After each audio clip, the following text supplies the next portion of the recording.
عبد الله معلم البشرية وعلى من اتبعه بإحسان إلى يوم الدين. سعادة الأخت الأستاذة مهرة المطيوعي مدير المركز الإقليمي للتخطيط التربوي، الأخوة المشاركين، الأساتذة والحضور الكرام، السلام عليكم ورحمة الله وبركاته. يطيب لي بالأصالة عن نفسي ونيابة عن المركز العربي للتدريب التربوي أن أعرب لكم عن خالص سعادتي بهذه الشراكة الطيبة مع المركز الإقليمي للتخطيط التربوي، والتي أسفرت عن تعزيز التعاون المشترك في تنظيم هذه الندوة الهامة التي يأتي انعقادها احتفالاً واحتفاءً بمناسبة اليوم العالمي للمعلم، وذلك تحت عنوان الاستثمار في المعلمين لتمكين الأنظمة التعليمية، والتي نأمل من خلالها تسليط الضوء على أهمية الاستثمار في المعلمين باعتبارهم أحد أهم ركائز نجاح أي نظام تعليمي، لدورهم الكبير في تهيئة الطلاب لمستقبلهم ورفع المستوى التعليمي في المجتمع، وهو ما تسعى إليه الندوة من خلال أهدافها ومحاورها المتعددة. ولا شك أن الاستثمار في المعلمين يعد أحد أهم العوامل الرئيسية لضمان تقديم تعليم عالي الجودة وبناء أنظمة تعليمية قوية ومستدامة، إذ أن المعلم يلعب دورا حاسما في تنمية قدرات الطلاب وصقل مهاراتهم وتوجيههم نحو تفعيل قدراتهم الكاملة وإبراز طاقاتهم الكامنة، وهو ما يزيدنا حرصا على دعم جهود المعلمين من خلال توفير التدريب المستمر والتطوير المهني في المركز، وعلى تأكيد أهمية توفير بيئة عمل ملائمة ومحفزة تعزز الإبداع والابتكار من الطرفين المعلمين والمتعلمين. في هذا الإطار فإن المركز العربي للتدريب التربوي لدول الخليج يحرص منذ تأسيسه قبل 20 عاماً على تقديم العديد من البرامج والحقائب التدريبية التي تستهدف تحسين كفاءة المعلمين في الدول الأعضاء بمكتب التربية العربي لدول الخليج، وفق أحدث الأساليب والأبحاث التربوية الحديثة، مما أتاح للمعلمين فرصاً جيدة لتطوير مهاراتهم ضمن برامجنا المتعددة في مجالات مثل التخطيط الدراسي، تحليل الاحتياجات التعليمية، استخدام التعليم الرقمي، تعزيز مهارات القيادة التربوية، وتنمية قدرات المعلمين بشكل عام. كما نتيح في المركز أيضاً الفرصة للمعلمين وقادة المدارس لتبادل الخبرات والمعارف فيما بينهم، مما جعل المركز العربي للتدريب شريكاً حيوياً للمعلمين في تحقيق التميز التعليمي في الدول الأعضاء بالمكتب وفي دعم جهود التنمية المستدامة بتلك الدول. ختاماً، نؤكد أن استثمارنا في المعلمين والجهود المبذولة في تدريبهم والارتقاء بقدراتهم تمثل لنا أولوية قصوى تجاه تحقيق التحسين المستدام في الأنظمة التعليمية والارتقاء بالمستوى التعليمي في مجتمعاتنا، لأن استثمارنا في المعلمين يعد استثماراً في مستقبلنا ومستقبل أجيالنا القادمة. لا يفوتني الآن أن أتقدم بخالص الشكر مرة أخرى والتقدير إلى الأستاذة مهرة المطيوعي مدير المركز الإقليمي للتخطيط التربوي، وإلى جميع منسوبي المركز على جهودهم الطيبة في التعاون معنا من أجل إقامة هذه الندوة وإنجاحها من خلال المحاور المتعددة والمتحدثين المتميزين، وخالص تمنياتي الطيبة للجميع بدوام التوفيق والسداد. وأدعو الآن الأستاذة مهرة إلى إلقاء كلمتها بهذه المناسبة، والسلام عليكم ورحمة الله وبركاته. شكرا دكتورة فاطمة. السلام عليكم ورحمة الله وبركاته. سعادة الدكتورة فاطمة المعايضيد مدير عام المركز العربي للتدريب التربوي، السادة الخبراء المشاركين معنا في هذه الندوة، ضيوفنا الأعزاء المشاركين المتواجدين معنا، يطيب لي أن أرحب بكم جميعا في هذه الندوة التربوية بعنوان الاستثمار في المعلم لتمكين الأنظمة التعليمية، والتي نتواجد فيها لنتبادل الخبرات تحت مظلة موحدة، مما يعمل على تعزيز تكاملنا ويحقق هدفنا الأسمى بتحقيق مستقبل أفضل لأبنائنا من خلال بناء أنظمة تعليمية تملكهم المعارف والمهارات والأدوات التي يستطيعون من خلالها بناء مستقبلهم ومستقبل أوطانهم. السادة الحضور، أن المركز الإقليمي للتخطيط التربوي منذ إنشائه وضع مبادئ التعاون والتشارك من أهم المبادئ التي يقوم عليها عمله، وتعتبر الشراكات الفعالة والداعمة أهم أولويات العمل في المركز، حيث أننا على يقين بأن تعزيز جسور التعاون على المستويات الوطنية والإقليمية والدولية سوف يعمل على فتح آفاق جديدة أمام الاستثمار الأمثل لثمار المعرفة في خدمة الأنظمة التعليمية في دولنا. ومن هذا المنطلق يتم عقد هذه الندوة التي تجمعنا اليوم بناء على تعاون بين المركز الإقليمي للتخطيط التربوي والمركز العربي للتدريب التربوي لدول الخليج، حيث نسعى من خلالها لتقديم الدعم والمساندة للأنظمة التعليمية والعاملين فيها في وطننا العربي من خلال تبادل الخبرات والاطلاع على أفضل الممارسات وتبني السياسات والممارسات التعليمية الداعمة لتطوير التعليم، وذلك بالتوائم والتوافق مع اليوم العالمي للمعلم، والذي يحمل شعار المعلمون الذين نحتاجهم للتعليم الذي نريده. الأخوة والأخوات الأفاضل، تعتبر قدرتنا على توفير فرص تعليمية عالية الجودة حق مكتسب لكل إنسان، حيث أن هذا النوع من التعليم يؤثر بشكل إيجابي ومتكامل على حياة الأفراد، فهو الطريق الأمثل في زيادة الفرص في الحصول على وظائف مستقبلية وتحسين حياة المرء، ويقلل التفاوتات الاجتماعية والاقتصادية. وكذلك يعتبر التعليم الجيد من أكثر الطرق فعالية لتعليم الأطفال وكذلك الكبار عن صحتهم والأمراض المختلفة التي يمكن تصيبهم ورفع التوعية لديهم، مما يساعد على الاهتمام بصحتهم وزيادة رفاهيتهم الاجتماعية. الأخوة والأخوات الأفاضل، إن عالمنا يواجه العديد من التحديات اليوم، خاصة تلك المتعلقة بالتنمية المستدامة، لا تمثل تحديات وطنية بل تحديات إقليمية وعالمية تضع التعليم في كل الدول أمام مسؤوليات تتطلب التجديد في غاياته وأساليبه للوصول إلى تعليم ذو مستوى عالي من الجودة. وتنبع أهمية الجودة في التعليم من كونها عامل رئيسي من أجل تحسين العملية التعليمية عبر أحداث نقلة نوعية من خلال تطبيق مجموعة من النظم والإجراءات التعليمية، بالإضافة إلى البرامج التعليمية المختلفة. الأخوة والأخوات الأفاضل، من خلال تحقيق الجودة في التعليم يتم تحسين المستويات التعليمية للطلاب وقدراتهم على تنفيذ العمليات التعليمية المختلفة، ومن أهم عناصر جودة الأنظمة التعليمية هو المعلم، حيث يعتبر أهم مدخلات النظام التعليمي، وهو الذي يعتمد عليه بشكل أساسي في تحقيق أهداف الأنظمة للوصول إلى تحقيق الجودة في المخرج التعليمي. فالتعليم ذو الجودة مرتبط بالمعلم الكفء الذي يمتلك الكفايات الشخصية والفنية والمهنية التي تجعله قادراً على تقديم تعليم نوعي ومتميز، بحيث يساهم في تحقيق العملية التعليمية لأهدافها في تكوين مواطن عصري نافع لنفسه ومجتمعه. إن المعلم يعتبر المحرك الأساسي لتحقيق أجندة الهدف الرابع من أهداف التنمية المستدامة التعليم 2030، وتؤكد منظمة اليونسكو على أن المعلمين يمثلون أحد أكثر القوى تأثيراً وقوة لتحقيق الإنصاف وتوفير الفرص المتكافئة لنيل العلم وتوفير مستوى تعليم جيد، ويطلعون أيضاً بدور ضروري لتحقيق التنمية المستدامة على الصعيد العالمي. وانعكس ذلك على خطة تحويل التعليم العالمية، والتي يعتبر المعلم أحد أهم عناصرها ومحاورها المهمة، كما بيّنت قمة تحويل التعليم التي انعقدت في عام 2022 وما رافقها من التزامات وطنية من الدول ومبادرات عالمية تقود قطاع التعليم للمستقبل. ومن هذا المنطلق تأتي أهمية الاهتمام بالمعلم وضرورة رفع مستوى مهنة التعليم ودور المعلم ليساهم في تطوير العملية التعليمية.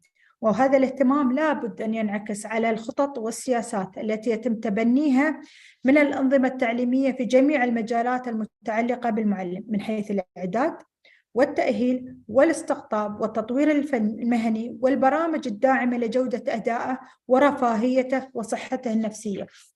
فأدوار المعلم ليست هي كما كانت بالأمس، فالمعلم اليوم والمستقبل مطلوب منه ممارسة القيادة والبحث والتقصي الدائم وبناء شخصية الطالب وامتلاك قدرات ومهارات في التوجيه والإرشاد وفن التدريس تتناسب مع تضخم وتسارع حجم المعرفة الإنسانية والتغيرات التكنولوجية بكل جوانبها.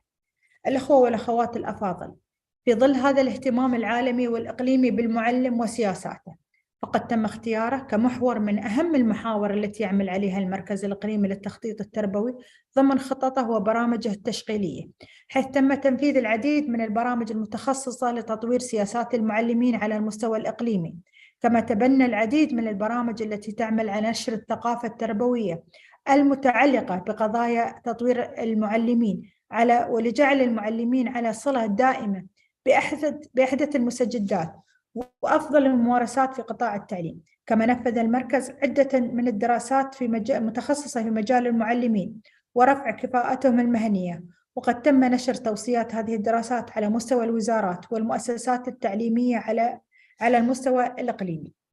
في الختام أتقدم بالشكر للمركز العربي للتدريب التربوي على تعاونه مع المركز الإقليمي للتخطيط التربوي في تنفيذ هذه الندوة، والتي إن شاء الله سوف تكون انطلاقة لهذا التعاون المثمر بإذن الله للمستقبل، بحيث يعود أثر هذا التعاون الإيجابي على الأنظمة التعليمية في دول مجلس التعاون وما دونها أيضا. أيها الحضور الكريم، أقدر لكم ما تبذلونه من جهد في خدمة العملية التعليمية في دولكم، فبجهودكم تتحقق غايات قادتنا وتسمو أوطاننا. والسلام عليكم ورحمة الله وبركاته. والآن ننتقل إلى الدكتور ديفيد سالمون، بروفيسور في Education في الجامعة البريطانية في دبي، فليتفضل مشكورا في قيادة هذه الجلسة. Dr. Salomon, please. Thank you for this wonderful opportunity. I have been collaborating with the RCEP for a long time. I'm always a partner, happy to collaborate with them. And then it's a wonderful topic, in fact, that we have today. It's in fact a topic that we have to seriously discuss and debate across the world, as this is important for the teaching community.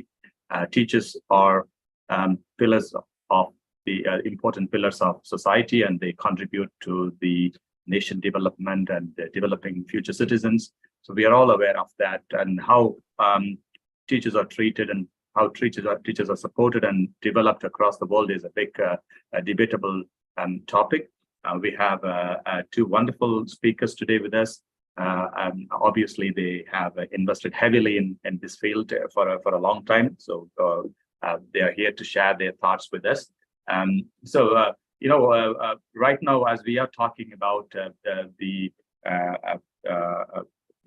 value and importance of investing in teachers, we also are shocked with the data that we see around the world. According to UNESCO, there are over 69 million teacher shortage globally that we are facing. We need more teachers in the educational sector. It's not one or two; it's 69 million teachers are required to cater to the needs of the educational sector currently. And another interesting, shocking data that we have from UNESCO is that there are over 244 million children between the age of 6 to 18 are still out of the school. We haven't even achieved that access issue while we talk about quality and other issues around education. We are in a fortunate place. We live in a very fortunate place where education is supported well, teachers are taken care of well, students are protected well. But when we are talking about the global scenario, the challenges are still unmet and unaddressed. So we have two interesting experts, especially Carlos coming from the UNESCO from Paris. He probably will shed light to us from a more global perspective. And we have Professor David with us. He will give us some insight about the challenges for teachers inside the classroom. Obviously, sometimes, it's not only the macro level, the micro level issues have to be as well as taken care. So how we are going to invest in teachers that will enhance the system, how we are going to support teachers, how we are going to develop them, protect them, and honor them, and address their well-being. These are some of the questions in our table that we will be debating today. Let me introduce the first speaker today in-house. Mr. Collis is the chief of the teacher development sections at the Secretariat of the International Task Force on Teachers, who will be talking to us on building integrated systems to support the teacher and its impact on the quality of learning. So obviously, when we take care of the teachers, teachers are going to take care of the children and the educational need of our children. Just to give a little background about the speaker, the first speaker, Mr. Collis is, as I said, he's the chief of teacher development section. He's a sociologist and educationist, so he has a background in sociology of education, who has also specialized in global educational policy. His research and publications focus on the relationship between education, human rights, and well-being, orientation and discourses of public policy and their effects on society, particularly in educational sector. He has worked for universities, civil societies, international organizations, including UNESCO, and local governments in Latin America and Europe, both implementing lifelong learning policies and analyzing their intersection with equity, inclusion, and social justice. Since 2015, he has been working for UNESCO, where he has coordinated research on the social relevance and cultural pertinence of education in 5 continents. At present, he leads the section of teacher development at UNESCO's headquarters in Paris, France, and as a secretary at the Secretariat of the International Task Force on Teacher Education 2030. We have the honor having Mr. Collis with us. Mr. Collis, the floor is yours. We're waiting to hear from you. Thank you very much, Dr. David, and also a warm thank you to Dr. Mahra and Dr. Fatima as well for their invitation. Very happy to join this very important and very timely webinar of the Regional Center for Educational Planning, together with the Arab Education Center for the Gulf. So very happy to join you. Today I will be presenting, and for that I will be sharing my screen, so just give me 1 second. Okay, so here we go. Let me just make sure you can see that. And there we go. Okay, so what I chose to base my presentation on today, given that the topic is on investing in education and in teachers in particular, is how we build policies that can improve both the material and the symbolic conditions of teaching.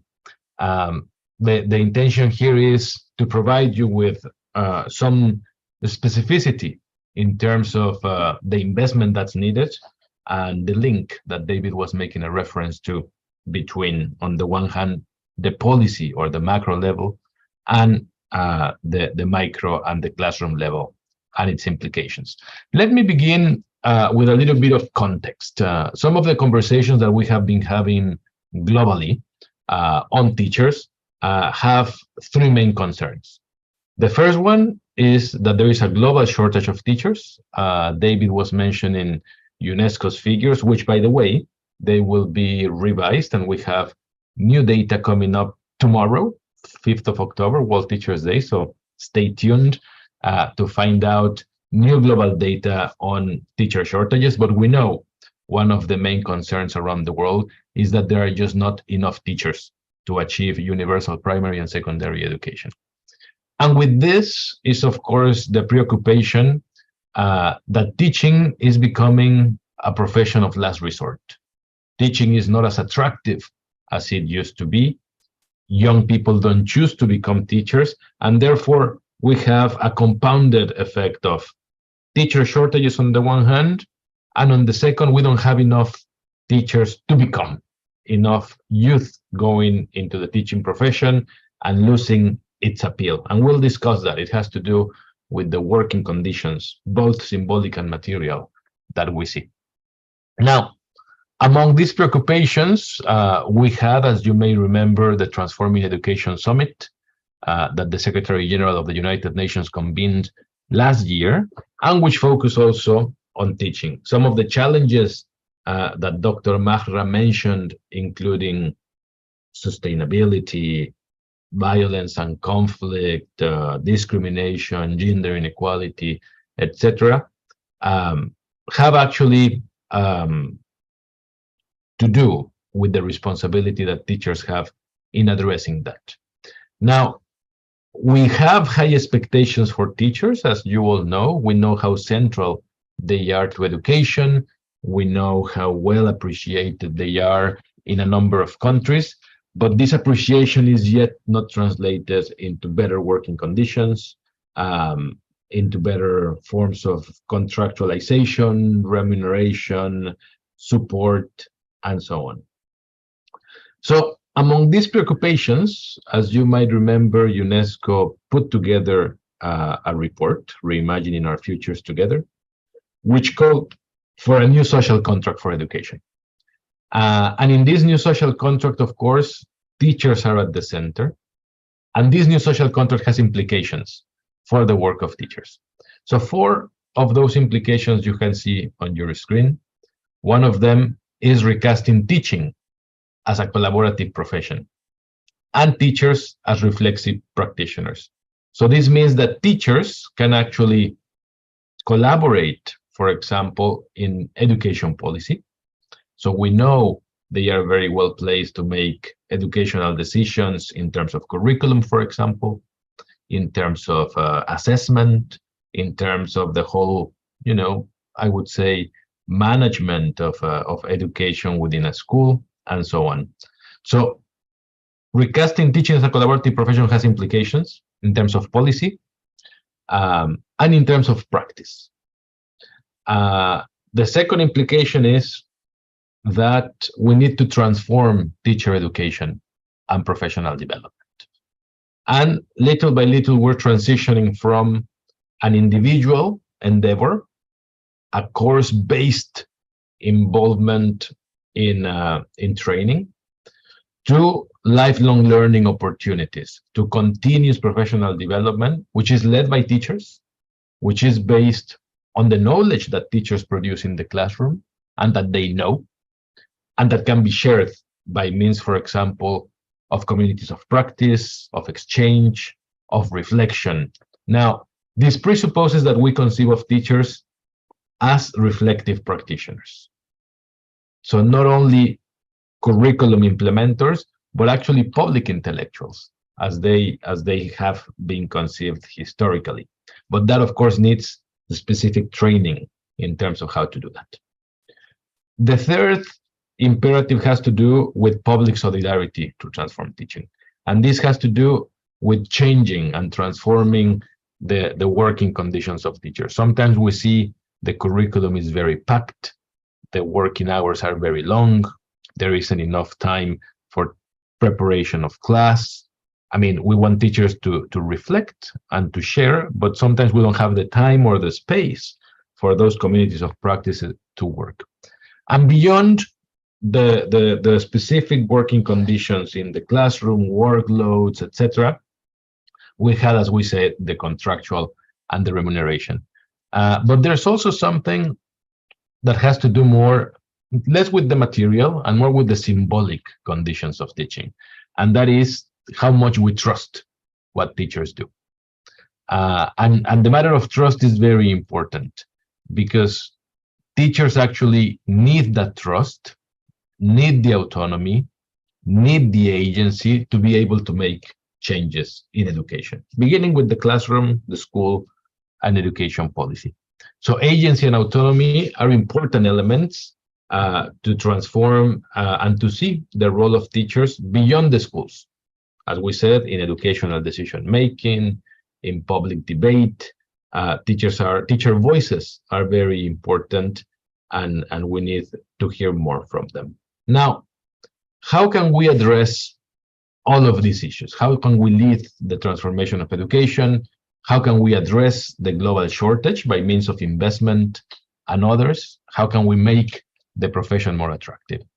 One of the responses to that question is by developing comprehensive teacher policies. policies that are actually coherent, that provide effective responses to teachers, and that take into consideration the multidimensional nature of teaching. Sometimes when we want to improve teaching, we focus on education and professional development, and that's very good. But we sometimes lose sight of some concomitant elements and conditions that make teaching possible. So as we said, the material conditions, the issue of respect, the issue of trust, the issue of time, the issue of recruitment, deployment, retention, mobility, professionalization that come together. So if we invest only in teacher education and professional development, we're losing sight of a number of factors that condition teaching practice and that have to do with the very working conditions of teachers. Now, this which you have online, and I will be able to share with you in the chat the link to the Teacher Policy Development Guide, which we have also in Arabic, is a living document. It's been developed with the participation of many stakeholders, with the reflection of different experts, and by means of social dialogue with the voices of teachers. And the idea is that the national teacher and education personnel policies can be strengthened by means of these policies. So I will be able to share with you the link. Now, what's inside this policy development guide? And this is probably somewhere where I want to stop for a little more detail. As we said, there are many dimensions to the teacher career, and they are all interrelated. So as we were saying, we cannot only focus on teacher education if we don't look, for example, at teaching standards, or we cannot talk about reward and remuneration without talking about careers. So it is all connected. We have proposed these 9 dimensions of teacher policy to bring them all together, beginning with the recruitment and retention of teachers. We know teaching is becoming less attractive as a career choice, and we need to make this a more attractive profession. There's the material, again, but there's the symbolic. Making teaching an intellectually rewarding career, making teaching fun, making teaching inspirational. And that is something that will bring more youth into the profession. And of course, our recruitment and our retention policies are very important. How are teacher salaries compared to those of other professionals in any given country or locality? What kind of schemes do teachers have, for example, when they enter the profession? As you may know, it's usually young teachers, novice teachers, who drop out of the profession in the first 3 to 5 years. And that's usually because of lack of monitoring, mentoring, onboarding into the profession. So recruitment on the one hand, but retention is also important. Needless to say, teacher education, initial and continuing, is fundamental. The transformation is, as we said, towards more collaborative forms of teaching that include, for example, active pedagogies, action research, service learning, and others that make more relevant the content of teaching. The issue of deployment is very important.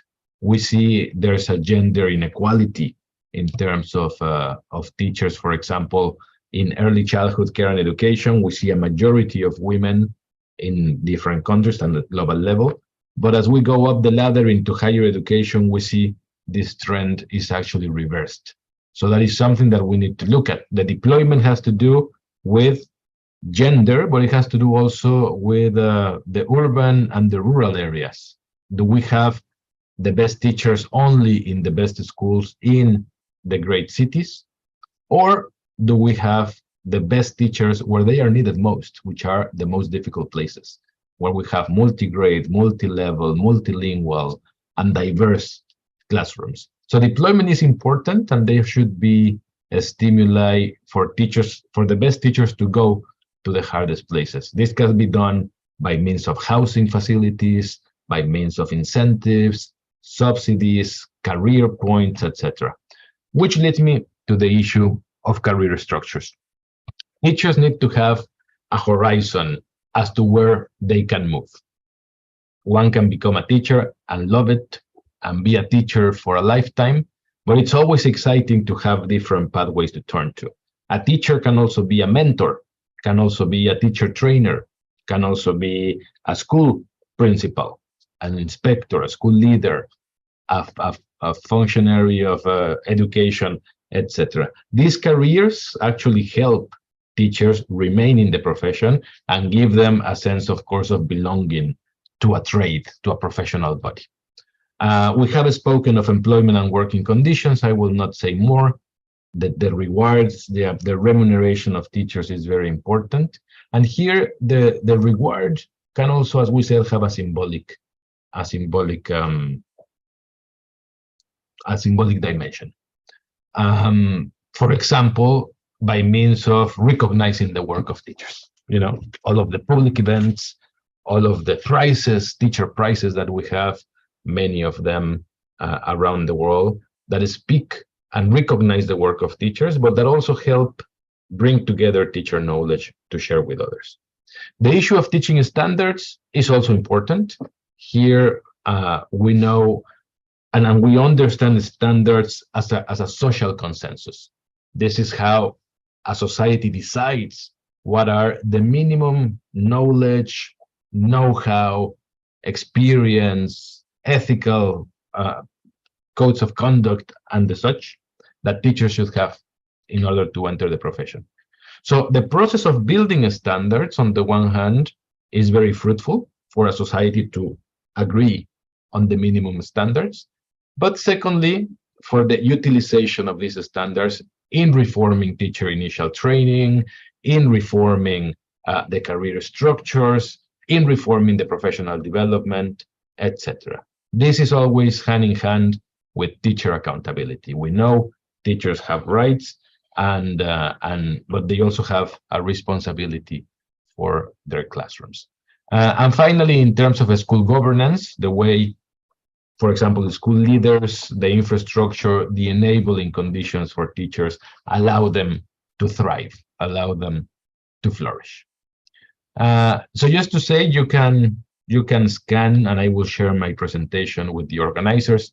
We have this teacher policy development guide. We also have developed a course with the Open University in the United Kingdom, and which is free of charge and available in English, French, Arabic, and Spanish. So you can certainly have this and learn a little bit more about the policy development guide. I know I have been taking a little long, so I will try to go through my last slides very, very shortly. This is about what the guide offers as a framework for teacher policy formulation, emphasizing the coherence and integration of teacher policies with the overall education sector plan, with social policies, like we said, housing, transport, gender equality, it goes together. It sets out different guiding principles that can help change the normative dimension, the legislative, for example, the tools, etc. It does have case studies as well that you'll be able to see as to how different countries have implemented change. And just to say, this is the slide that I will also share with you. We have made a study of 9 countries in Sub-Saharan Africa where we have implemented the teacher policy development guide and how it has served the purpose of improving the status of teachers and investing in teachers in different forms. Finally, as we said, we have 9 dimensions of teacher policy, but we continue to develop different modules which I believe are important for specific needs. One of them we developed last year, which is a new module on crisis-sensitive teacher policy and planning, so particularly for crisis context. We know the way you recruit, the way you deploy, the way you professionalize teachers is different when you are in an emergency setting. And this draws from a number of examples in the Arab world and others of how this can be done. So I will be able to share the link that you see here as well, so that you can have a look at the teacher policy development guide. So there was more content, but I know it's taken me a little while. So I just wanted to finalize by inviting you all. We are having a series of events for World Teachers Day tomorrow on the 5th of October. And you're most welcome to join the teachers we need for the education we want, the global imperative to reverse the teacher shortage. So as David was saying, we will be presenting new data on the teacher shortages. We will be presenting new data on teacher attrition and why and how teachers are leaving the profession, and we'll make policy recommendations with key experts from different international organizations, academia, government, and so on. So the meetings tomorrow, 5 of October, at 11 o'clock, recognition and appreciation, the role of teacher prizes in enhancing the status of the profession. The opening ceremony at 2:30. This is all Paris time. So you can register online, you can follow online. We'll be very happy to have you. Thank you. Thank you so very much. Thank you. Thank you, Carlos, for this wonderful presentation. And I'm interested the direction that UNESCO is leading us towards this global goal of making this profession lucrative and attractive for everyone to embrace. I know there's a lot of questions out there. Do we take questions now, Dr. Makara, or shall we wait for the second presentations and then take it together? I think after the second presentation and take it together. That would be great. That would be great. So thank you again, Mr. Carlos. We'll come back to you for the QA. Meanwhile, we'll move on to the second presentation. As I told at the beginning, we have two speakers today, two well-reputed speakers. The second speaker we have in-house today is Professor David Beder. He's the Deputy Vice Chancellor for Academic of the Emirate College of Advanced Education in Abu Dhabi. He is going to speak to us on the impact of investing in the teacher on the quality of education system. So that's a wonderful way to see what will happen if we invest in teachers. What will happen if we don't invest in teachers as well, right? I remember once when someone asked President Obama, why do we have to invest in education, and what is going to what and then obviously the journalist asked him, there is a huge cost for education, right? And then President Obama replied saying, you don't know the cost of ignorance, right? We don't know the cost of ignorance. So we have to invest in education. We have to invest in teachers. So that's for the good for the society. So let me briefly introduce the speaker. Professor David Beder holds multiple hats. He has he has come a long way from where he started his journey. I say his profile is very, very colorful. He did his PhD from the University of Cambridge, and he also did his master's at the University of Oxford, where every little kid wants to go there, to the two prestigious places where he has been to already, right? I think these are very, very prestigious institutions that he studied from there long ago, and he joined the Emirates College of Advanced Education in 2018 as the Deputy Vice Chancellor for Academic. He previously served as a Professor of Education at the University of Brighton School of Education, at the University of at Cambridge Faculty of Education. Since 2016, Professor Beder has been the co-editor of the International Journal of Lesson and Learning Studies, and he possesses extensive experience in teaching English as a foreign language, and having worked in different countries such as Japan, West Papua, Indonesia, and has been deeply involved in supporting professional learning and practice development for teachers in both Indonesia and the UK. And obviously, his doctoral research was very much on the effect of an impact of class size on effective teaching and learning. So he's the right person to speak to us about the impact on investing in teachers. I have a lot to say about him, but I would like to keep it short and sweet, and I will give the floor to Professor Petter to share your thoughts to the floor here. Thank you.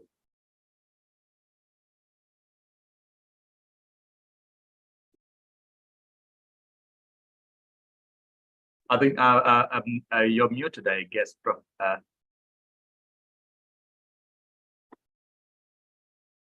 Can you hear me okay? Yes, we hear you now. Thank you. Perfect. Okay, well, a very, very good afternoon to everybody, and thank you very much for this opportunity to address the presented question, which is about the impact of investing in teachers on the quality of the education system.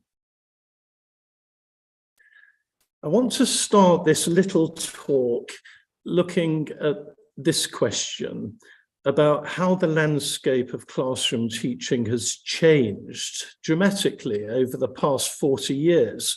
Although I'm very mindful, since my experience in Papua, that classrooms can remain in a very traditional state with a very traditional set of expectations of the teacher-student relationship.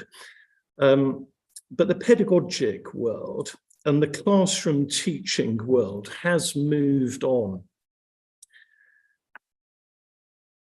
So technology is one aspect of the change. We've moved from chalk and blackboards, overhead projectors and spirit-based duplicators, etc., textbook reliance, to a new world of computers, internet, interactive whiteboards, tablets, mobile phones, digital tools, and the use of AI. And all of these elements figure large in the UAE context, for example. Information and communications processes have changed from a reliance on textbooks, printed material, and physical trips to a library, where libraries exist, and face-to-face communications or communications in writing.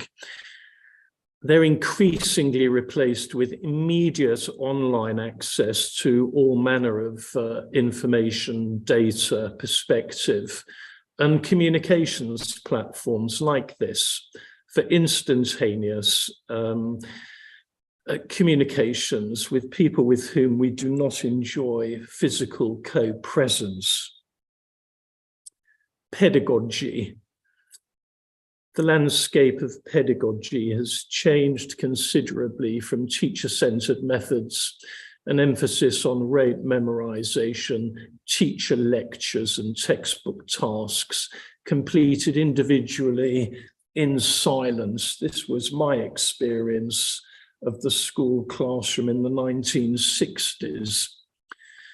The teacher as the unquestioned expert, source of wisdom and knowledge. And this has shifted to student-centered active learning focus on the understanding that students construct and share meanings and understandings themselves and are supported in doing so by skillful teachers. An emphasis on student voice and agency in their learning and in their conditions of learning. A focus on critical thinking, problem solving, student voice, flipped classrooms, project-based learning. In all of these scenarios, think all the time of the demands that are placed on the teacher and the teacher's expertise. Diversity and inclusion. Classes were often grouped according to attainment. Less was known about children. Less was known about learning. Less was known about differences. Less was known about how children differ in ways that influence learning, teaching, and assessment. Now, greater emphasis is placed on catering to difference, and we know more about difference, and there are more dimensions of difference. There's a concern for equity and inclusion in the classroom. There are notions of multiple intelligences, new ways of knowing, new ways of learning, concerns rightly for the mental and physical health of children, their family and social circumstances. All of these placing demands on the teacher's expertise. Assessment and curriculum have changed. 40 years ago, a reliance on tests and quizzes. Now, formative diagnostic self-peer assessments as embedded features of pedagogic practice, and summative assessments. Curriculum, from a narrow focus on traditional subjects to a wider, more varied, broader interdisciplinary curricula focused on project work and responsive to a fluid, changing world. Part of the curriculum scene is its fluidity, its change, and the need for teachers to adapt to such change. And then local perspectives. Whereas before, the teacher could get away with a focus on local and in some cases national and regional contexts and perspectives, now the teacher is to focus on how local culture and society and their local and national context contribute to and are influenced by global developments. So it's true to say that the landscape has changed. But even though the landscape has changed, even in its most traditional forms, classrooms place extraordinary demands on the teacher and what it means to teach effectively. So, as Donald McIntyre explains very lucidly, he argues that for teachers to survive and practice with any effectiveness, they need to be able to deal with the unpredictable, immediate, simultaneous, multi-dimensional demands of classroom life. And if they can do that, if teachers can manage all the different things that happen in classrooms, if they can make the thousands and thousands and thousands of decisions, if they can make the thousands of responses demanded of them during the course of any classroom lesson, if they can do all of that, then they can gain the respect of their students, their leaders, the parents of the children, and they can develop professional respect for themselves, and they can develop trust, and they can develop trust through the enactment of their expertise in classrooms to take on the responsibilities and involvements that Mr. Carlos was alluding to and specifying in his talk. Teaching is a most demanding profession. In my view, it is the most demanding profession if you consider the contexts in which they're asked to work. And the contexts are typically classrooms with 20, 30, 40, 70, 80, 90 young people, all unique, all with different needs, all of which needs are to be addressed somehow by the teacher. So, in addition to the classroom as a site that has undergone enormous change over the past 40 years, what are teachers ordinarily expected to do when they teach? And I think it's this analysis that points us to a rationale for investing in teachers. Teachers are expected to facilitate learning in classrooms by drawing appropriately on a sophisticated pedagogic repertoire and professional expertise that is well adapted to the demands of the classroom teaching system, a most complex and complicated place in which to enact the professional task of teaching young people.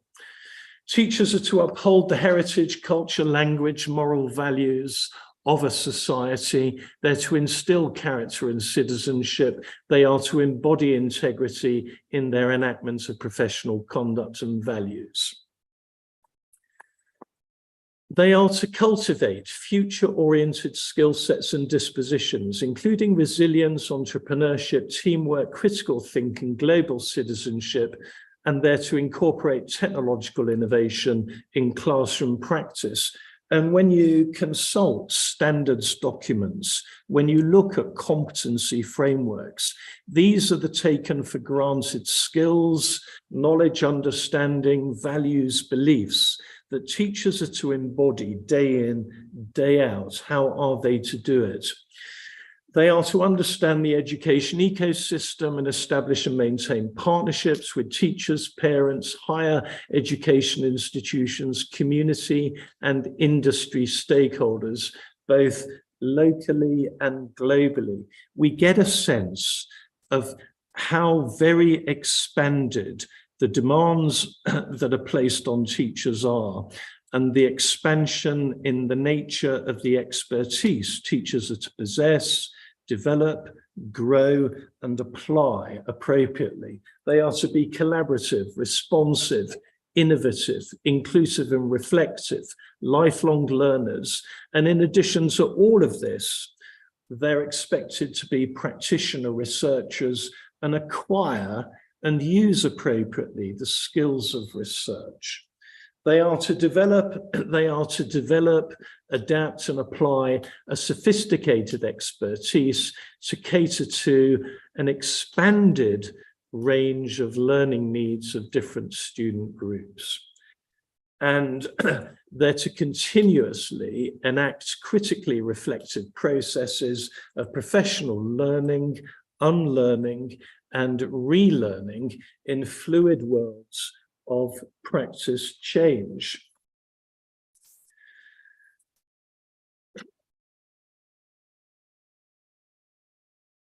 So these are an extraordinary set of expectations placed on teachers. Where do these expectations come from? They come from politicians, and they come from policy-making agencies. They come from parents, and they come from employers concerned with what schools should be able to accomplish through the work of their teachers in terms of student achievement. And these expectations, as I've tried to show, have been expanding and increasing. My worry is that the expectations are falling on the shoulders of the teachers, almost exclusively on the teachers. And for this reason, we need to invest big time and significantly in teachers. So, as is the case in most places of the globe, unfortunately, teachers face challenges that arise through serial, systematic underinvestment or serial inappropriate investment in teachers and the teaching profession. What are the challenges that teachers face because of this underinvestment, and what are the consequences? Well, low salaries, status and benefits, which are well known, and underpaid teachers without adequate status contracts and benefits leads to demotivation, burnout, stress, and attrition. Teachers act and are expected to meet this significant demands in context of limited or outdated resources, with the result of jeopardizing the quality of practice and jeopardizing the quality of support that teachers can offer students. There's a limited quality and limited access to professional development opportunities. In some contexts,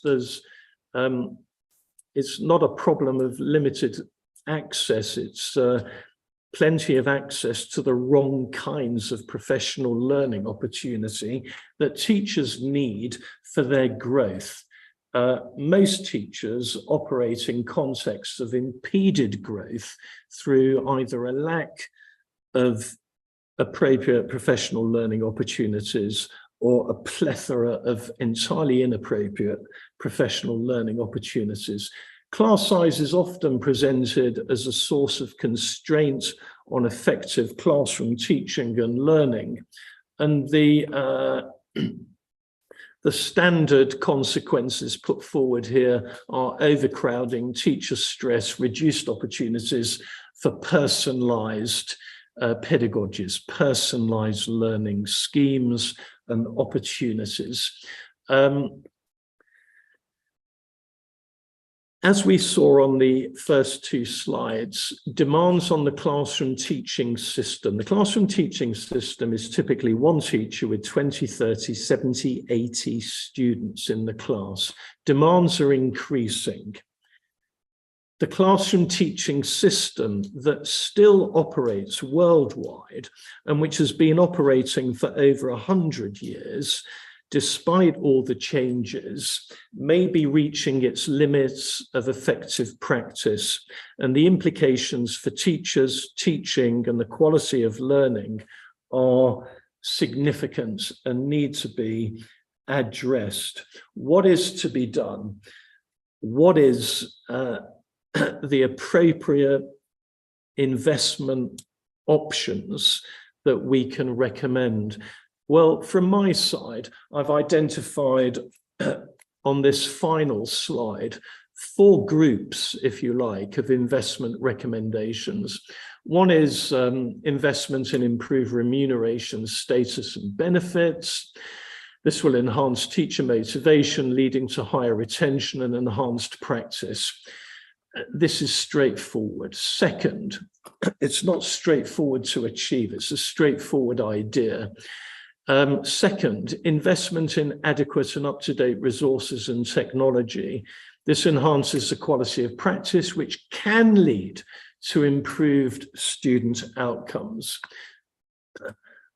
Third, we need to invest in sustained and appropriately contextualized initial and continuous career-long professional learning and development. And I think what's needed is investment in school-to-school networking and school, university, industry, community partnerships. And there's a hint there that it's not just the teachers that need investing in. There's a whole ecosystem, and I know colleagues are very well aware of the educational ecosystem, but there does need to be some kind of systems response to the challenges that children face in the classroom and the teachers are facing in the classroom likewise.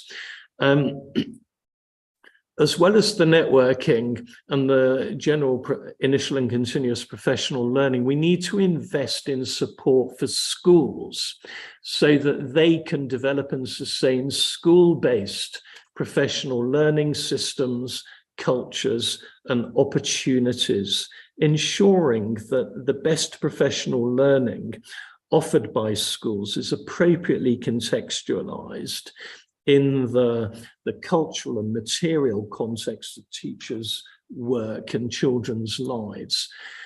The problem with all of these ideas that are very well known and well recorded in the literature is that they depend entirely on teachers' release from mainstream classroom teaching duties. There needs to be investment to enable reduction in teachers' contact hours so that they can be released to sustain active engagement with professional learning, particularly professional learning tied very closely to context of classroom practice. This enhances the quality of practice, which can lead to improved learning outcomes. Do note the italics in the can in all of these investment recommendations. There's no automatic causal link between these investment recommendations and improved student outcomes. Student outcomes are heavily dependent on a range of other variables beyond the teachers and the formal schooling in which formal teaching and learning takes place. That said, however, each of these recommendations are likely, all things being equal, to have a significant improved positive impact on student learning outcomes. The fourth set of recommendations, I believe, are of central importance and significance. And they're recommendations to reconfigure my final point, the traditional classroom teaching system, which is still in operation, and also to develop new kinds of learning that go beyond the classroom. So we need to support teachers through professional learning, develop effective practices to increase the role for student agency and new pedagogic partnerships with teachers. So teachers need to be supported to empower students to exercise increased agency, voice, and partnership in the processes and conditions of their learning. Second, there needs to be more explicit reliance on collaborative, explicit, research-informed decision-making of teachers alongside the current, often exclusive reliance on intuitive, tacit, and private teacher decision-making. And this private decision-making and private practice based on tacit knowledge is at the heart of the reflective practice model. And it's no longer fit for purpose as the main model of teacher growth and development. It's a very important model.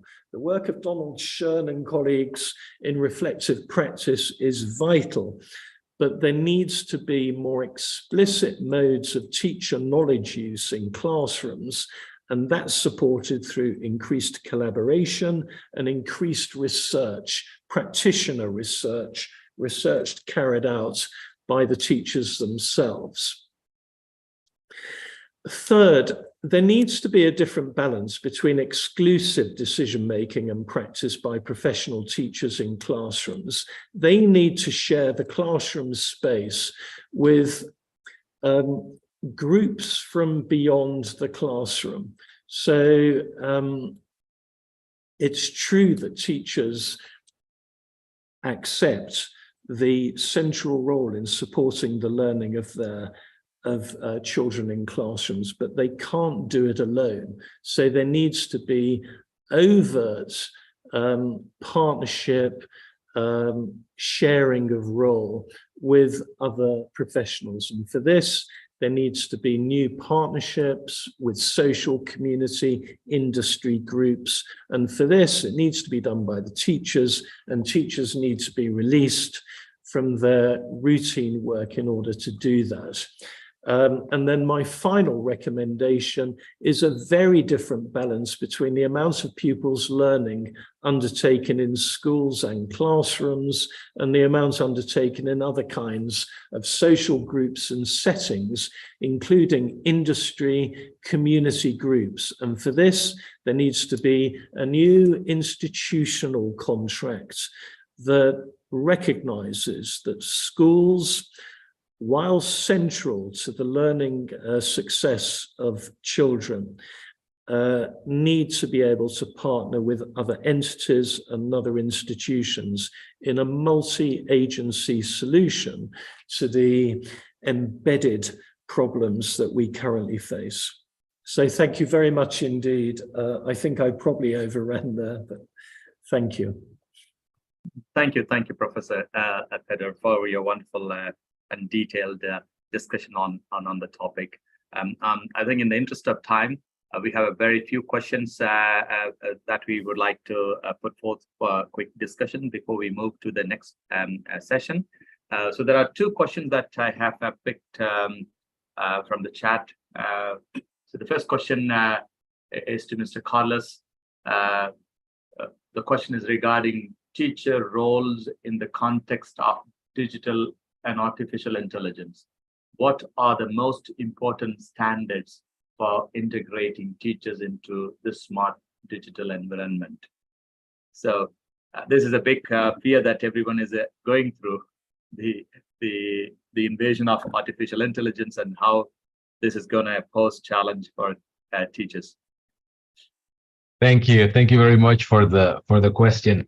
Well, first of all, I would say that there has been a lot of discussion, as you know, from the advent of ChatGPT and artificial intelligence and the role of it in education.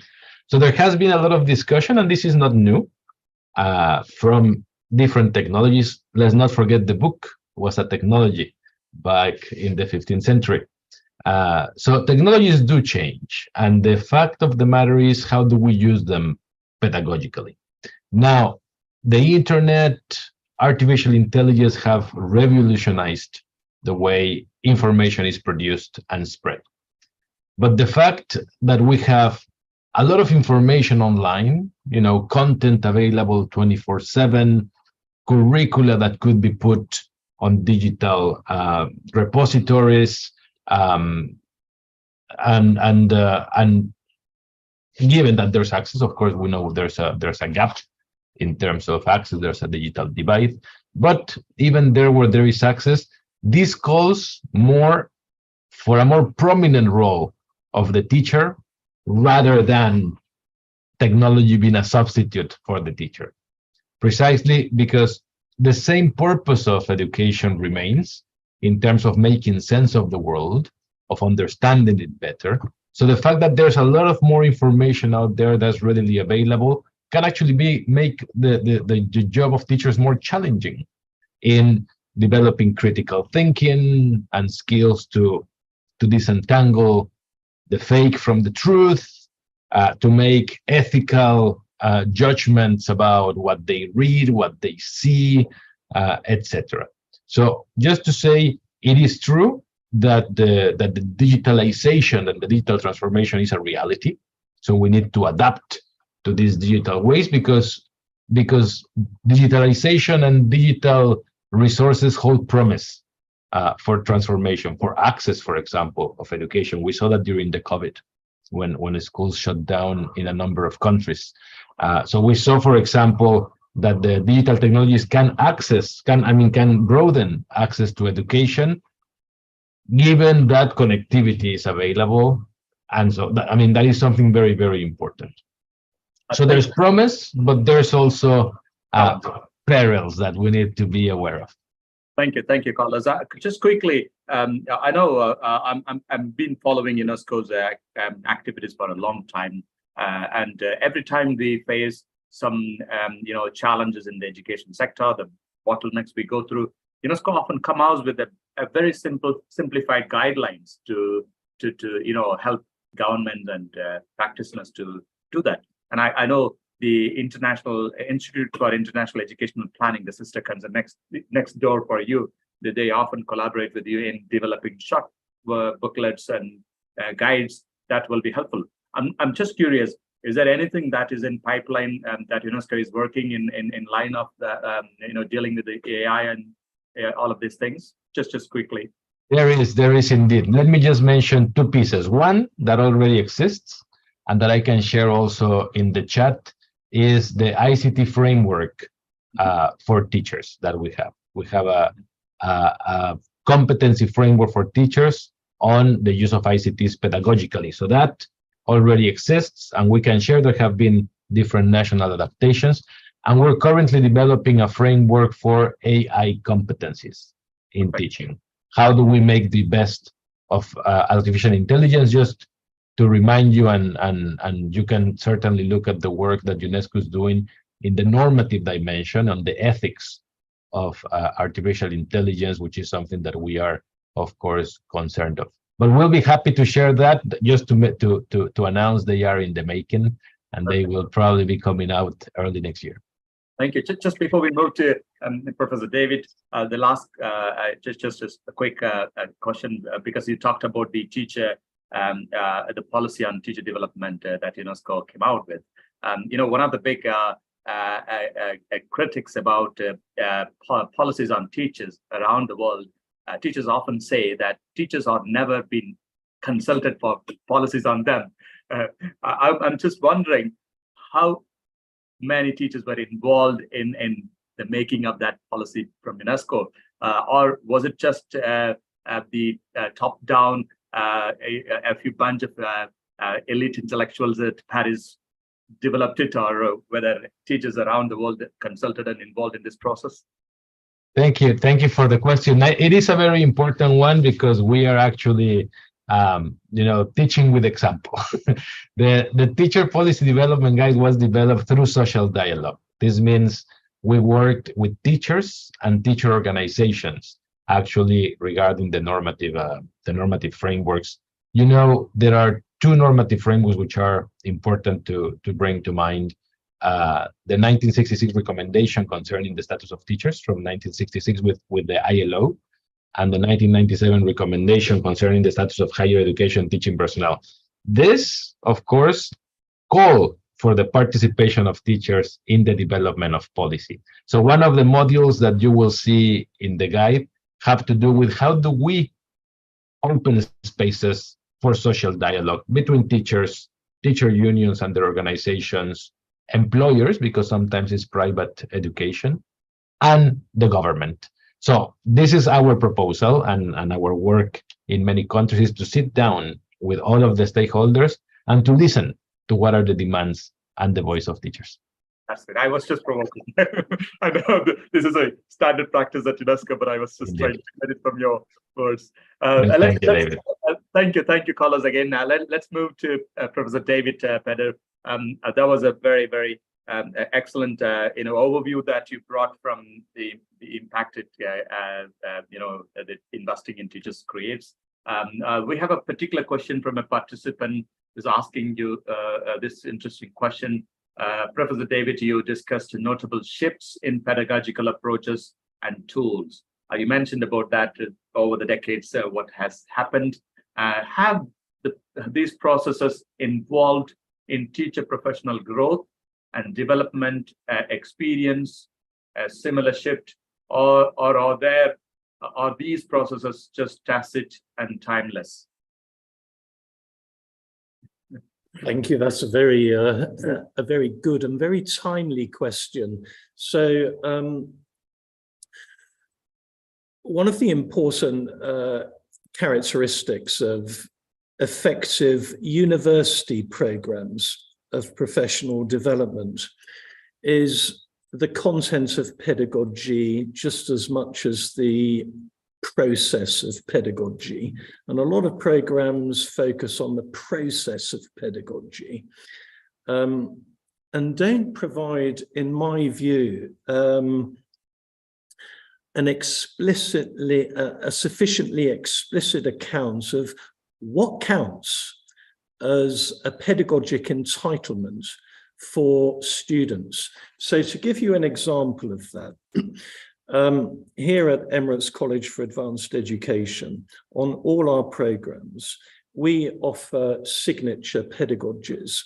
And the signature pedagogies are not the first and last word of effective teaching and learning. What they are, though, is they reflect our commitment to equipping teachers with strategies for promoting learning independence, autonomy and agency amongst students. And I can list you the signature pedagogies. They are promoting metacognition, assessment for learning, dialogic teaching, student voice, problem-based learning and inquiry-based learning in generic and science teaching. And what these pedagogies do is they provide a very powerful practical framework for students on our programs to critically engage with. So sitting alongside these signature pedagogies is another commitment. And this commitment, which is very important, is don't accept anything at face value. So somebody comes along and presents a range of practical strategies for promoting metacognition, which sounds very plausible indeed. Don't accept it until you've tested it out in your classroom. And our programs provide structured support for students to critically test out through action research type frameworks, the effectiveness and local appropriacy of this or that pedagogy. But I think there is an entitlement for teachers to have an explicit pedagogic proposition presented to them. I don't know what colleagues think about that, without constraining or foreclosing on other pedagogic possibilities. Yeah, I agree. I think these carefully picked tools are highly sophisticated for the practices, and then they add value to the teaching folks. I'm just curious about, one of the classic thing that I find, particularly in the UK, that there's a strong tendency to measure things both in social and economic terms. One of the strongest trend that the Russell groups often works is to find out the impact of investing in education in both what kind of social impact it causes and what kind of economic impact it causes. So could you just briefly tell us, investing in teachers, what kind of social and economic impact it creates for a society or a nation as a whole? If you don't mind, I'd like to reinterpret the question, because the question of impacts is extremely important. Otherwise, why are any of us doing anything, any of the jobs that we're doing? There needs to be impacts, and the kind of impact there needs to be ultimately is growth and desirable maturation processes amongst our young peoples in generational cohorts. It's incredibly important. My concern is that we still live in an impact world that is besotted by quantitative indicators that are very, very important for strategic decision makers at the national and international level. So I completely accept the importance and defined validity of quantitative impact measures. But the most powerful local approach to impacts that I know through my 40-odd years of experience in the field are impact narratives, impact-oriented research leading to policy and practice briefs, where you get a new order of impact data archived in repositories of good practice that has worked in this context. And this context isn't just the context of my department in my school. It's the context of a network of schools. And here we get the power and importance of school-to-school networking, supported by universities and colleges of education, who can support teachers develop evidence of positive impacts of identified specific pedagogies, recorded and not recorded in the form of reports or research reports, but perhaps video artifacts, artifacts of teaching materials, plans, and so on and so on. This is the approach, a kind of multi-method data approach to impact that I'd like to see. So I think the top-down quant and the bottom-up qual is vital for a healthy global educational ecology. I agree. I think obviously the best practices can be shared for others to benefit from those working in successful models. Thank you to the two speakers. This was amazing, and I'll pass the floor to Dr. Mahra to continue with the next session. And I hope the participants are enjoying the session. And I'm sorry for those whose questions are not addressed here. Hopefully, we will be able to accommodate that at another possible sessions. Thank you again. Moving on to the next session, please. Thank you, Dr. Salomon. Thank you, Carlos. Thank you, Dr. David, for your insist. I think, I don't know, Dr. Fatma, she have something before we go to Dr. Ayman to start the second sessions. Dr. Fatma, and then we will go to Dr. Ayman directly. Thank you for giving me the chance to comment, and it has been a very informative and lively discussion where we've learned a lot, and as you said, it has been timely with celebrating Teachers' Day tomorrow.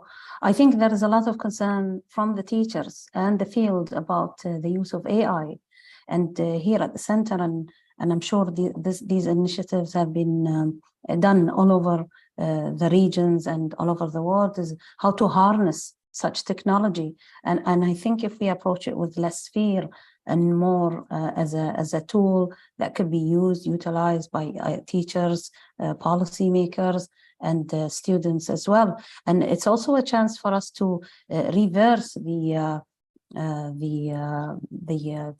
the economy of technology from user to education sector, where the education sector should drive and lead the use of technology. And as Mr. Carlos has mentioned, there has always been tools that are new, transformative, and I think this is a real test of what we've done in the past. When we talked about transformation or change, these situations are the tests, such as been the pandemic and now the use of AI. These are the tests of what have we done so far? What has the initiatives indicated that would allow the teachers, policymakers, and people in the field and in the context to utilize such new situations. And I'm very much supportive of discussions, because these discussions do lead to more thinking, more questions, which will allow us to develop more. And thank you so much for allowing me this brief comment.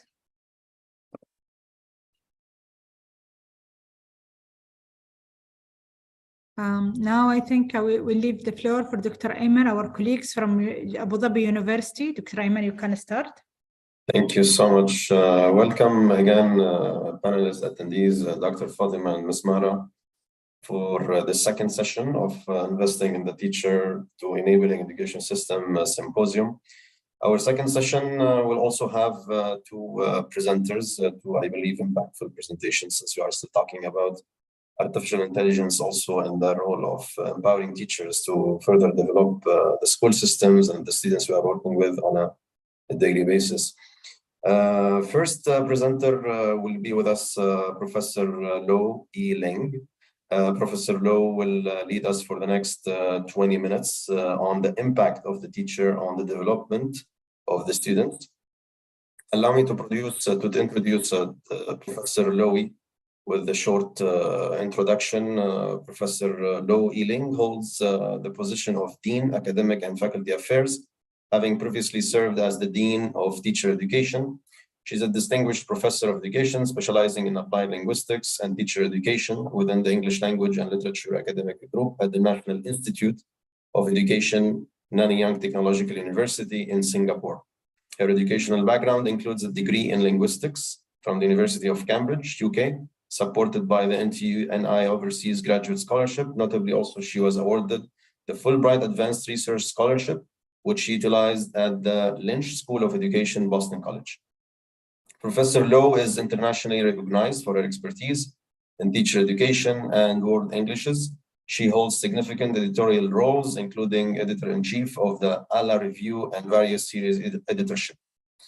reflecting her contributions also to the field. Furthermore, her involvement in prestigious committees and organizations such as the OECD, Education 2030 Scientific Committee, and the International Academy of Education highlights her global impact and influence. In acknowledgement of her outstanding scholarly achievements, she received recognition from the Academy for Leadership in Teacher Education at the University of Hong Kong and was appointed as a Board of Governors member for the International Baccalaureate Organization, IBO, in 2021. Following this, in 2022, she was honored as a fellow of the esteemed International Academy of Education, headquartered in Berlin, in Germany. Without any further ado, I turn the floor to Professor Loh. Good afternoon, Professor Loh. Good afternoon. Thank you very much for that very kind introduction. I will now invite my colleague, Kamsida, to share the slides, and she's practiced this yesterday, so we're going to roll. I would like to share very broadly on the theme, and I've decided on the topic, developing the teacher holistically for student flourishing. Next slide, please. The whole purpose of talking about the Singapore Future Focused approach for education focuses on developing the learners through the teachers and ultimately through the power of teacher education and teacher educators. Next slide. Our current Minister for Education has just unveiled the Ministry of Education's refreshed 21st century competencies framework for Singapore in the years to come. And I quote, "For us to succeed, every student needs to be a creator, a connector, and a contributor going forward." Next, I would like to share about what this actually means for all of us who work in this field of teacher education. To bring about the desired attributes of students in the 21st century and beyond, we're really looking at create students who are creators, connectors, and contributors. To do that, we do need teachers to be knowledge builders or creators, inspirational mentors, as well as nation builders. And what does that mean in terms of the desired attributes of teacher educators? We need teacher educators who are experts of disciplinary breadth and interdisciplinary depth. And we also need inspirational mentors to be mentored by role models. And teacher educators need to be custodians of societal values. Moving forward, we want to focus on learners who are creators, connectors, and contributors. What does that mean? Well, recent worldwide disruptions and crises affecting education, including the pandemic that we are still coming out of, has shown that our education systems are not as prepared for the multiple disruptions as we hope to be. We are not nearly as robust or resilient enough, and many inequities and inequalities in our systems have been exposed. Moving forward, what are some of the key drivers of educational change? There is the changing operating context of education, both in the local as well as global education landscape. And this makes us think about what do these big shifts in the local and global paradigm mean for education systems moving forward. There have been estimated learning losses as estimated by the different international think tanks like the World Bank as well as McKinsey & Co. And I'll give you some of the figures here. At least 463 million children were without remote learning access as schools had to shut down and borders closed. According to the World Bank, 24 million children are at risk of not ever returning to schools in a proper manner, and 98% or more of global learners have been affected in their learning progress. What this really means is learners worldwide have lagged behind between 4 to 12 months of learning, according to a very recent report by McKinsey & Co. So what do we need to do? Flourishing in terms of we need to flourish as an aim of education, and taking a neo-Aristotelian view, we need to ask ourselves some difficult questions as follows. Why do some students' capabilities, strengths, and talents seem to lie fallow in school? Number two, why do so many students enter school as originals but leave as photocopies? 3, Why is so much of schooling preoccupied with preparing students for a life of tests rather than as tests for life? And fourthly, how can education be designed and executed such that it helps all our students to achieve their potential? Next, we would like to talk about what does it mean for students to flourish according to international literature.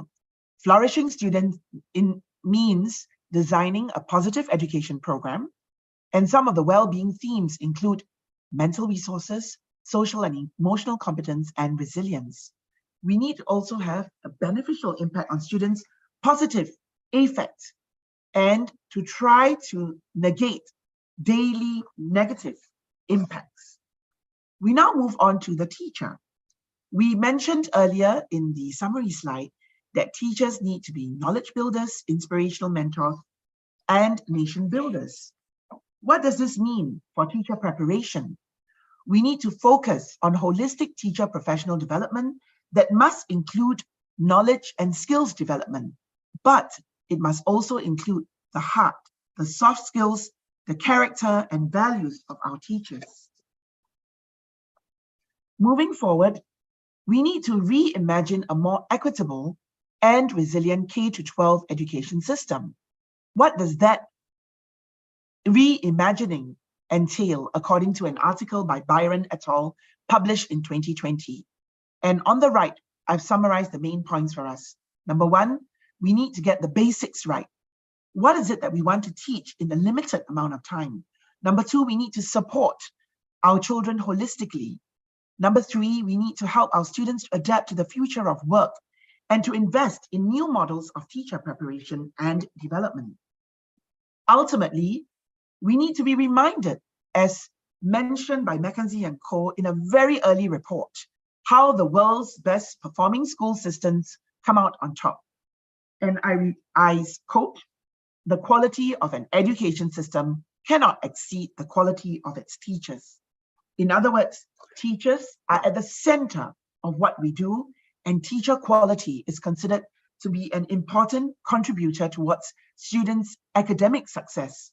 However, there is not at present a universally agreed method to measure teacher quality, and different measures of teacher quality reveal different types of information about teachers. Some teacher quality contributors include certification status.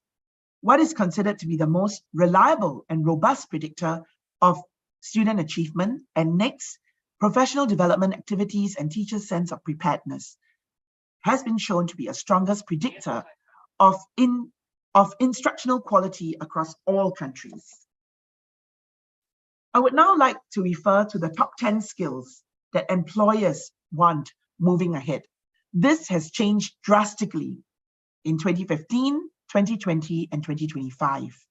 As a result of the curved ball that the pandemic has thrown to each and every one of our jurisdictions, these skills have changed drastically. Let us look at the top 5 skills: analytical thinking and innovation, active learning and learning strategies, complex problem solving, critical thinking and analysis, creativity, originality, and initiative in solving the many complex problems ahead. Moving to holistic development of teachers, we need to champion the teacher factor. And by this, we mean giving teachers the status that they deserve, working on teacher commitment and competence, and really working on teacher advocacy and teacher autonomy. I would like to refer to our current Deputy Prime Minister when he spoke in his capacity as the Minister for Education then, in the midst of a pandemic. And I quote, "In the midst of crisis, we are seizing opportunities to reshape our education system for the longer term and to accelerate improvements in the way we teach and the way we learn." Moving forward, how do we seize the opportunities to reimagine education for holistic development? Number one, we need to strengthen our foundations that are already built and continue to build on these firm foundations. It is not about throwing away the baby with the bathwater. Secondly, we need the chance to rethink systems and to make them more resilient, nimble, and innovative. And thirdly, our rethinking must be contextual to the context that each and every one of us is working within.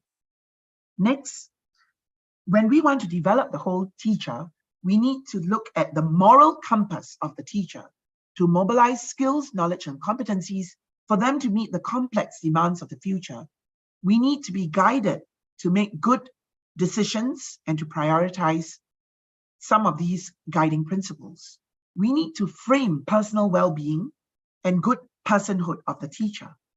We need them to be motivated for lifelong learning and agency, as well as to exercise the moral agency that is needed to move our students to achieve beyond just academic excellence. We then need to endorse and support societal and human values that promote societal well-being. We need to see that teachers are important contributors to the progress and sustainability of a nation moving forward. We need also to guide and influence a person for the well-being of the individual, society, and the environment on the whole. So if we want to strengthen teacher quality by taking a holistic approach, we need to work on teacher efficacy, teacher commitment, which I will share some of the findings of an ongoing longitudinal study. We need to provide our teachers with opportunities for growth, a sense of professional dignity, to give them a balanced workload, and to work on positive work relationships, give them a sense of workplace safety. We also need to work on teacher well-being and to let them be role models of lifelong learning. Next. In terms of what the Ministry of Education in Singapore is working on, and I quote, "Teachers mold the future of our nation, but they are also viewed as mentors and role models to our students. They influence their young minds to inculcate sound social and moral values through word and deed, both within and outside the classroom. Teachers impart learning and thinking life skills to students, and we need to help them to develop their full potential in order to help them to seize opportunities for the future." I would also like to quote from our founding Prime Minister, whose centenary birthday, if he had been alive, was just celebrated in September. I quote, "For finally, just as a country is as good as its citizens, so its citizens are really only as good as their teachers." In Singapore, we practice, and at the NIE that prepares all teachers at the pre-service stage, a values-driven teacher education model that aims to prepare teachers lifelong, life-wise, life-deep, and life-wide. Very quickly, lifelong education is about providing them with multiple pathways to grow career-long.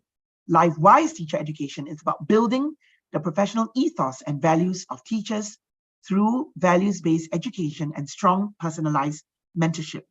Life-deep education is about deepening teachers' professional expertise, and life-wide education is about promoting them with multiple perspectives, both local and global, and through digital and multimodal literacies. The next slide will show you our expanding environment framework for values-based education that begins with the teacher's self. It begins with myself, emanating to my community, to my nation, and through my world. And through each and every component of our teacher education program, we build each of these competencies of our teachers. Next, we have also enhanced our teacher education model, which is an enhanced values-based education, working on 3 value paradigms: commitment to the learner, to the profession, and the community, through 3 competency dimensions: through the growth in professional practice, through professional growth and development, and through leadership and agency. And of course, wrapped around each of these will be refreshed 21st century knowledge and skills that teachers must leave our programs with. Next, we need to reimagine what teacher education is all about. So we do need to articulate the archetype of the future-ready teacher to provide them with greater learner agency and flexibility, provide them with exposure to interdisciplinary programs, and to reimagine, restructure, and streamline our teacher education programs. Next, I would like to share with you some of the main findings of my career-long study on building an evidence base to support teacher growth. This is a study that's ongoing as I've moved into phase 2 of studies. I studied teachers in 6 career stages, and you will see that these are divided according to their years of service. The objectives of my study is to find out whether teachers' professional identity, competence, and commitment change over time, and factors that lead to these changes, and what keeps them committed to their careers, career-long, and factors that will help to develop and retain teachers in the profession career-long. Question 1. Research question 1. What areas have you grown as a teacher over the years? Teachers feel that they've grown in content knowledge, pedagogical skills, and their classroom knowledge. They've also grown in their professional skills, that is, their interpersonal and organizational skills. Research question 2. What do you think has contributed to your growth as a teacher? Experiential learning opportunities, meaning on-the-job training, and other opportunities by rotation of job roles. Secondly, structured professional development opportunities, workshops, short courses. Finally, social learning opportunities, for example, the depth and quality of the relationships in schools, whether with their peers or with their school leaders. Question 3. What aspects of your work do you enjoy and feel fulfilled about? Well, many teachers talked about the quality of their relationships, and that is the relationships with their students and their relationships with their colleagues. It is through a supportive growth environment in schools that teachers feel that they have grown. Next, their growth is a result of, the previous slide. Their growth is a result of the teaching and learning aspects provided to them, and also in terms of their contributing to the growth of their students and their feeling of a sense of competence. Next, to summarize, there are 2 aspects that keep teachers in the profession career-long. A sense of growth, meaning it is important to keep the workforce relevant. You need a variety of programs, professional development programs to support this, and there is a need to emphasize growth at the systemic level. Secondly, the quality of relationships. Teachers feel at a greater risk of leaving if they do not have strong and positive relationships with their students as well as their colleagues. There is also a need to cultivate a nurturing environment in order to encourage the development of strong bonds.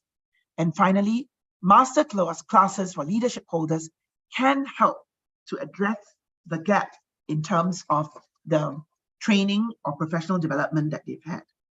My next few slides will talk about, very quickly, what are some of the early career, mid-career, and late career professional development needs. For early career, 2 things. There needs to be experience-based learning, working on the gaps that early career teachers face. Secondly, there needs to be plenty of relationships building to support their growth. For example, the need for structured mentoring programs. For mid-career teachers, next slide, they now begin to yearn for PD or professional development that leads to certification. They are also looking into taking milestone programs to develop their core skills and competencies. Finally, they also desire teacher professional development in order for them to help other teachers. What about late career teachers in career stages 5 and 6?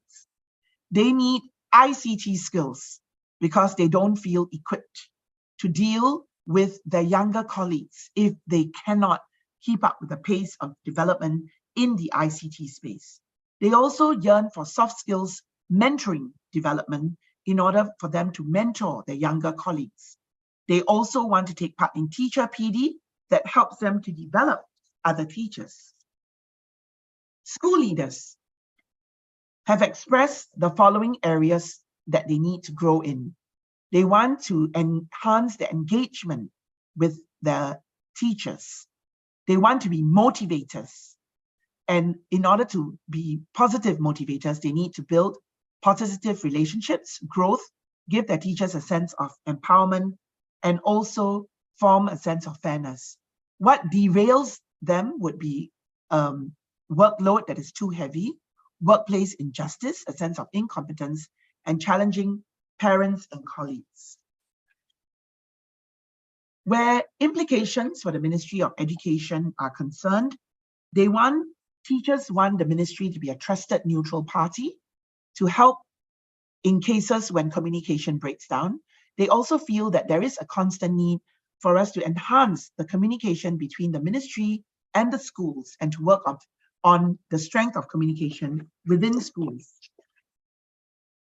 For the growth of teacher learning, we need to endorse teacher-related knowledge, next slide, to enhance professional and management skills and development, and also to incorporate soft skills, professional development to help us cope with challenges in the quality of relationships and overpowering workload. To build relationships, 3 main points that can help: school leadership development. A principal guidance period was desired by teachers, and also to introduce instructional mentoring programs. In the interest of time, I really don't have the time to elaborate on some of these points, but would be happy to engage you later on. To build a sense of autonomy, there is a need to prioritize the many education initiatives that are coming out. Secondly, open posting to other schools is very much desired by teachers. Thirdly, we need to empower and trust our teachers. Very often, teachers feel that the school leaders set this tone. Fourthly, we need to have lots of career growth opportunities in order for teachers to have varied capabilities, to provide them with a lot of ability, a lot of avenues to prove their capabilities. Next, I would like to talk about a sense of fairness. A sense of fairness includes providing teachers with promotion opportunities, workload that is very carefully distributed, and finally, upholding professional values and respect for each and every individual. To work on teacher well-being, they need to support teachers who are parents and teachers who are in the sandwich generation of taking care of young parents and having to take care of elderly, young children and having to take care of elderly parents. Health and safety are important for teachers. They need to feel that they needn't shout in a very noisy environment in order to teach. And counseling has become a very big and important piece in moving forward in taking care of teachers. Very quickly, security. We need to enhance compensation packages for job security and also to work on an anti-harassment policy for teachers. My last 3 slides focus on teacher educators and what I'm currently doing for my faculty as a dean for faculty in order to build teachers who are experts, teacher educators who are experts, role models, and custodians. To recap, 3 C's in the post-COVID world talk about continual learning, learning for life, and learning through life. The second C is to close the cycle between research, innovation, and enterprise. And third C is confidence building. The type of faculty we need are on the right: those who anticipate, advance, and adapt their knowledge, who can lead with conviction, excel with confidence, and overcome adversity. Next, on our website, the Faculty Development website, we've developed a holistic faculty development for life framework, which you had early seen is in tandem with the Teacher Education for Life framework. We aim to take care of faculty from attraction, faculty recruitment, all the way to retirement. And we want to help faculty to grow lifelong, life-wide, life-deep, and life-wise. Next slide shows you how we've mapped the archetype of the future-ready faculty to the future-ready teachers. So I think I will just talk about 2 of these. Creators of knowledge need experts of interdisciplinary breadth and depth. Shapers of characters would need role models of professional values. So honestly, I would be able to extend this to a whole hour, but I only have 20 minutes. So I'm going to end now on this slide. we need to work together to seize opportunities to apply lessons in real and practical ways. And as McKinsey & Co. has said, and I quote, to use this moment to build better systems for the future. And with that, ladies and gentlemen, I'd like to thank you for your kind attention. I also need to seek your indulgence because I do have a family medical emergency and would need to leave at your time, 15:30, which means that I probably do need to take the questions now, Dr. Aiman, if you don't mind, and then take my leave. Thank you so much. Thank you so much, Professor Low, for this insightful talk, very pressing also and pushing to rethink again the role of teacher and the qualities of teachers that we currently need. So with the hope that policymakers really reconsider what teacher education policy needs to look like in the future and how can we move forward with the improvement, with the development, with the enhancement of all the teacher education programs and systems across the globe in order to really empower those policy enactors, I call them, because of the influence they have on the kids for generation, right? So, so thank you again for this presentation. Let me check. We do have, I think, some questions. If we can ask Professor Low one of these. All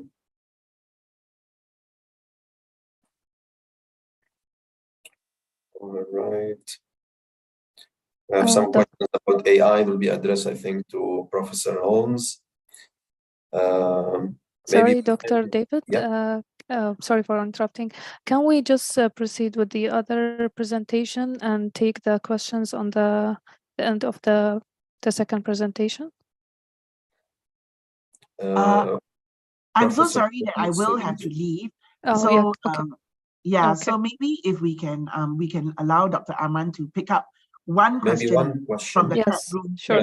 One question. If you can elaborate a little bit, Professor Lowy, on the impact of education on development of students in light of what you spoke about with us today, briefly. Thank you. Yes, absolutely. Okay, I would like to share with you from my years of experience, both as a teacher educator, as well as a researcher on teacher education, that if we really want students to develop and not just thrive, but flourish in the future, we really need to work on the teacher. So working on the teacher holistically would mean the quality of teacher preparation, the quality of teacher professional development, but also underpinning all of this will be taking care of the teacher's well-being. So that, in a nutshell, will be a summary of, very frankly, my entire presentation, because that is what I've been advocating, that if you want to develop students, you need to first develop the teacher. But in order to develop the teacher, all of these pieces have to be in place. Absolutely. So giving equal also attention to teachers as well, rather than just focusing on students, to invest in the teachers so we can have positive implications on the overall experience of learners in our schools, right? So again, thank you so much, Professor Lowy, and wish you all the best. Thanks a lot. So our next presenter will be Dr. Wayne Holmes. Dr. Holmes will lead us on artificial intelligence and education, critical studies perspective, with a brief intro about Dr. Holmes. Is an associate professor in the Faculty of Education and Society at University College London, UK. His research takes critical studies perspective to the teaching and application of artificial intelligence in educational context and their ethical, human, and social justice implications. He's also an adjunct associate professor at the University of Nova Gorica in Slovenia. Dr. Holmes is leading the Council of Europe's expert group on artificial intelligence and education, which is developing legislation to protect the human rights of students and teachers engaging with AI-enabled systems, for which he co-wrote Artificial Intelligence and Education, a critical view through the lens of human rights, democracy, and the rule of law. He is also a consultant for technology and AI in Education Unit at UNESCO, for which he co-wrote AI in Education, guidance for policymakers and guidance for generative AI in education and research. And he's also a senior researcher in AI and education for the International Research Center on Artificial Intelligence under the auspices of UNESCO. Professor Holmes has co-written Artificial Intelligence and Education, Promise and Implications for Teaching and Learning, citizens interacting with AI systems, and also he wrote State of the Art and Practice in AI in Education, and also the ethics of AI in education, practices, challenges, and debates. He has given invited keynotes about AI in education in countries around the world, including Belgium, China, Colombia, Germany, Italy, Mexico, Oman, Portugal, Slovenia, Spain, and the USA, and many other countries online. Without any further ado, I turn the floor to Professor Dr. Holmes. Good afternoon. Good afternoon. Thank you so much for the introduction. I'm sorry it went on. If I may, I'll share my screen. Absolutely.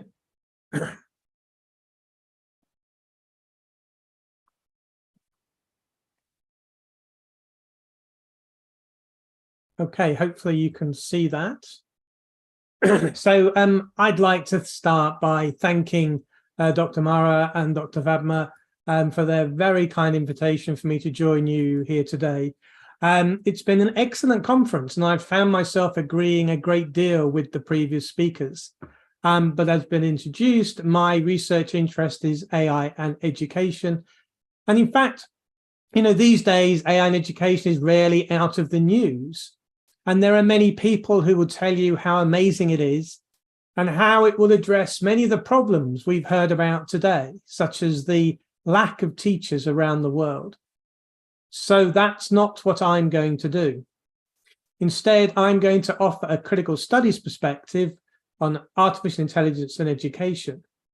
In fact, you might think I'm sometimes a little bit negative, but I like to think that I bring a critical but constructive approach. And the reality is it's little me versus $1 billion industry.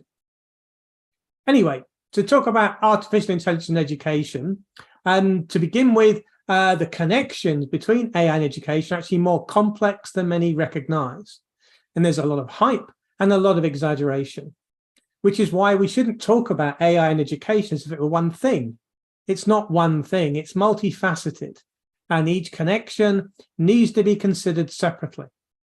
Now, for simplicity, I like to navigate this complexity in terms of two buckets: teaching and learning with AI and teaching and learning about AI, both the human and the technological dimensions. Now, these are two distinct but complementary aspects of AI in education.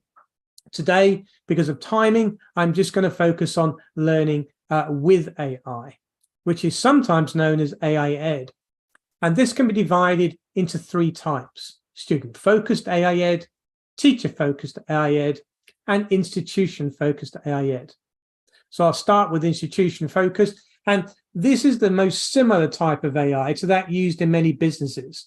It's AI for the boring back-end education administration tasks, such as recruitment and financial planning, but also some more education-focused tasks, such as admissions or timetabling. Now, although this area is important and growing, it's probably received the least focus by researchers or the commercial sector. So what about student-focused AI Ed? Now, you can see lots of different types here, and this is where all the money is and where the focus has been for more than 40 years. I'm just going to summarize one of the types, the so-called intelligent tutoring systems. More properly, these are called adaptive tutoring systems, and the list on the right are just some of the multi-million-dollar funded companies that are already offering this kind of tool. In summary, the system provides the student with some information and an activity or a quiz, and how the student responds determines the next piece of information, activity, or quiz. And this adaptivity means that in theory, every student follows their own pathway through the material to be learned. So what about teacher-focused AI Ed?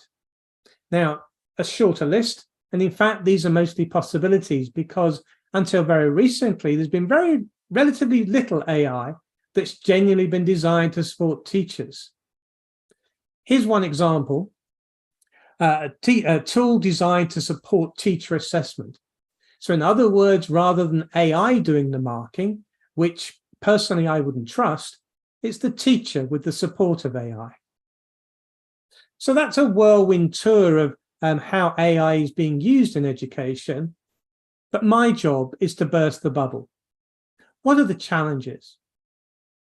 Well, the first one is many claim that the AI tools are intelligent, but I promise you they are not. No AI tool is anywhere near as intelligent as a human, and no AI tool used in education is anywhere near as intelligent as a human teacher. Sometimes they might appear intelligent, but that's a long way from actually being intelligent. Like this Mechanical Turk. Now, this was a chess-playing machine from the late 18th century that toured the courts of Europe. But it was revealed to be a fake, because it wasn't the machine that was playing the chess. Instead, inside, there was a human chess player concealed. So AI isn't in any way intelligent. Instead, it's all about statistics and pattern finding in data. Now, another claim we hear often is that these AI-ed tools will save teacher time. But that claim has been made about educational technologies for almost 100 years, and it's never happened. I know that most teachers, including me, would love a tool that takes care of our marking, but no AI system is capable of the depth of interpretation or accuracy of analysis that a human teacher can give. And no AI tool is capable of providing quality education. And what about personalization? This is something we hear about all the time. It's an ambition that's again been around for almost 100 years, which has re-emerged most recently from Silicon Valley. If we can have personalized recommendations on video platforms such as Netflix, why can't we do that in education? But for me, this completely misses the point. Some AI-ed tools might provide each student with their own individual pathway through the materials, but they still take them to the same fixed learning outcomes as everyone else. And for me, this is a weak understanding of personalization. It's more like the homogenization of students, ensuring that they all fit in the right box. For me, real personalization is not about personalized pathways, but about helping each individual student to achieve their own potential, to self-actualize, to enhance their agency, which is something that no existing AI-ed tool does.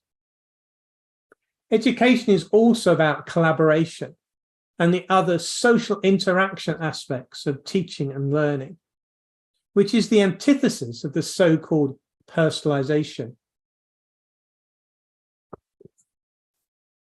AI systems can also disempower teachers, turning them all too often into mere technology facilitators, someone who switches on the equipment and maintains behavior in class. But as we've heard, good human teachers do far more than that. AI-ed can also represent the commercialization of education by stealth, as education systems increasingly rely on educational tools provided by the commercial sector, including big tech such as Facebook, Google, and Amazon. AI might also have negative impact on human cognition. There is some evidence that the use of satellite navigation systems negatively impact human spatial memory. So what's the impact of using AI tools in education or offloading learning tasks to them? The point is, we just don't know. Some tools also claim to detect the student's emotional state. The aim is understandable, to move a student from a negative emotional state to a positive emotional state to enhance their learning. But using AI tools to detect student emotion when it works, which it mostly doesn't, in my opinion, it crosses a final privacy frontier. As does this, the use of AI to monitor or surveil student attention. Now, this technology was stopped in Chinese schools a couple of years ago, but it's still being developed and used elsewhere, such as in e-proctoring. Now, during the pandemic, exam monitoring or e-proctoring companies saw their businesses grow massively. But e-proctoring is hugely controversial. It's accused of intrusion, failing to work properly, preventing students taking their exams, and exacerbating mental health problems, to just name a few. They're also very easy to get around. In other words, they don't even do what they claim to do. The point is that this is another example of automating poor pedagogic practices rather than using AI to develop innovative approaches. AI Ed can also undermine human rights to dignity, to autonomy, to be heard, to not suffer from discrimination, to privacy, and to be protected from economic exploitation. But even if you reject my concerns, if you think I'm making a fuss over nothing, the reality is we still don't know if any of the AI Ed tools actually do what they claim to do. Where's the evidence? The reality is that almost no commercial AI Ed products have been independently evaluated at scale. It's almost all just marketing. If the AI Ed tools are so good, where are the robust, independent, randomized control trials? There are almost none. And then there's the ethical question, starting with the ethics of data and algorithms. Issues such as informed consent. Rarely are students given a choice whether they use the system. Privacy, or is it surveillance? And ownership. Who owns the data that the students create with their interactions? The students or the commercial developers? A recent report in the UK by the Digital Futures Commission found that edtech companies such as Google are collecting, and I quote, unknown quantities and types of personal data from child users during their learning and using this for commercial purposes. But although thinking about the ethics of data is necessary, it isn't sufficient. We also need to think about the ethics of the domain, in this case, education. For example, there's the ethics of pedagogy, including pedagogical choice. Now, almost every existing commercial learning with AI tool adopts an effectively behaviorist or instructionist pedagogy, an extremely primitive approach to teaching and learning that involves spoon-feeding information while avoiding failure, and which ignores more than 60 years of pedagogical development, as we heard earlier. Spoon-feeding also prioritizes remembering over thinking and knowing facts over critical engagement, thus undermining student agency and robust learning. The thing is that most AI and education developers start with the AI, and they look around to see what problems they might fix. I think we need to change this around. We need to start with the educational problems in which educators and academics are the experts, and then ask our AI engineers to use their expertise to help solve those problems. Put another way, most AI and education developers focus on the obvious symptoms of the problems rather than the complex causes that education faces. The symptoms might be severe, such as children not receiving the education they deserve. But the real causes are the lack of qualified teachers and the use of poor pedagogic practices, which the AI tools don't even begin to address. Putting technology such as AI tools into settings where, for example, there aren't enough experienced teachers is a techno-solutionist problem, which addresses the symptoms and not the causes, which perpetuates rather than solves the real problems. A short-term and possibly exciting fix, but the real problems remain. Here's an example of techno-solutionism. What's the problem? Students spend time queuing in canteens to pay for their lunch. What's the techno solution? Facial recognition to automate payments. But the real problem is, how do we ensure students get a healthy lunch? And what's a human or social solution? Make the food free for students, exactly as it was when I was a school student. And this is a story from the UK, which was reported only a few months ago. So that's some problems about AI in education more generally. But what about generative AI, which has caused lots of people to talk about AI in education in recent months? Well, firstly, many of you, I'm sure, have played with ChatGPT. You enter a prompt and it automatically generates some human-like text. But it's actually only one example of a technology called generative AI, and there are many others.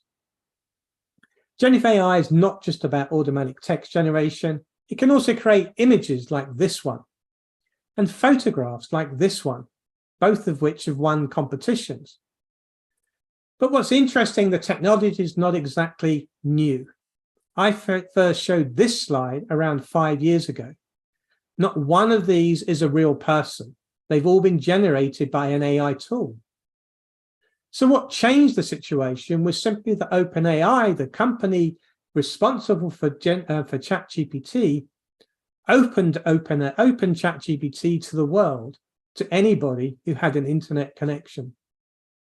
But the problem is that these tools have been launched without being properly tested, which is a bit like launching a new car without first fully testing its safety.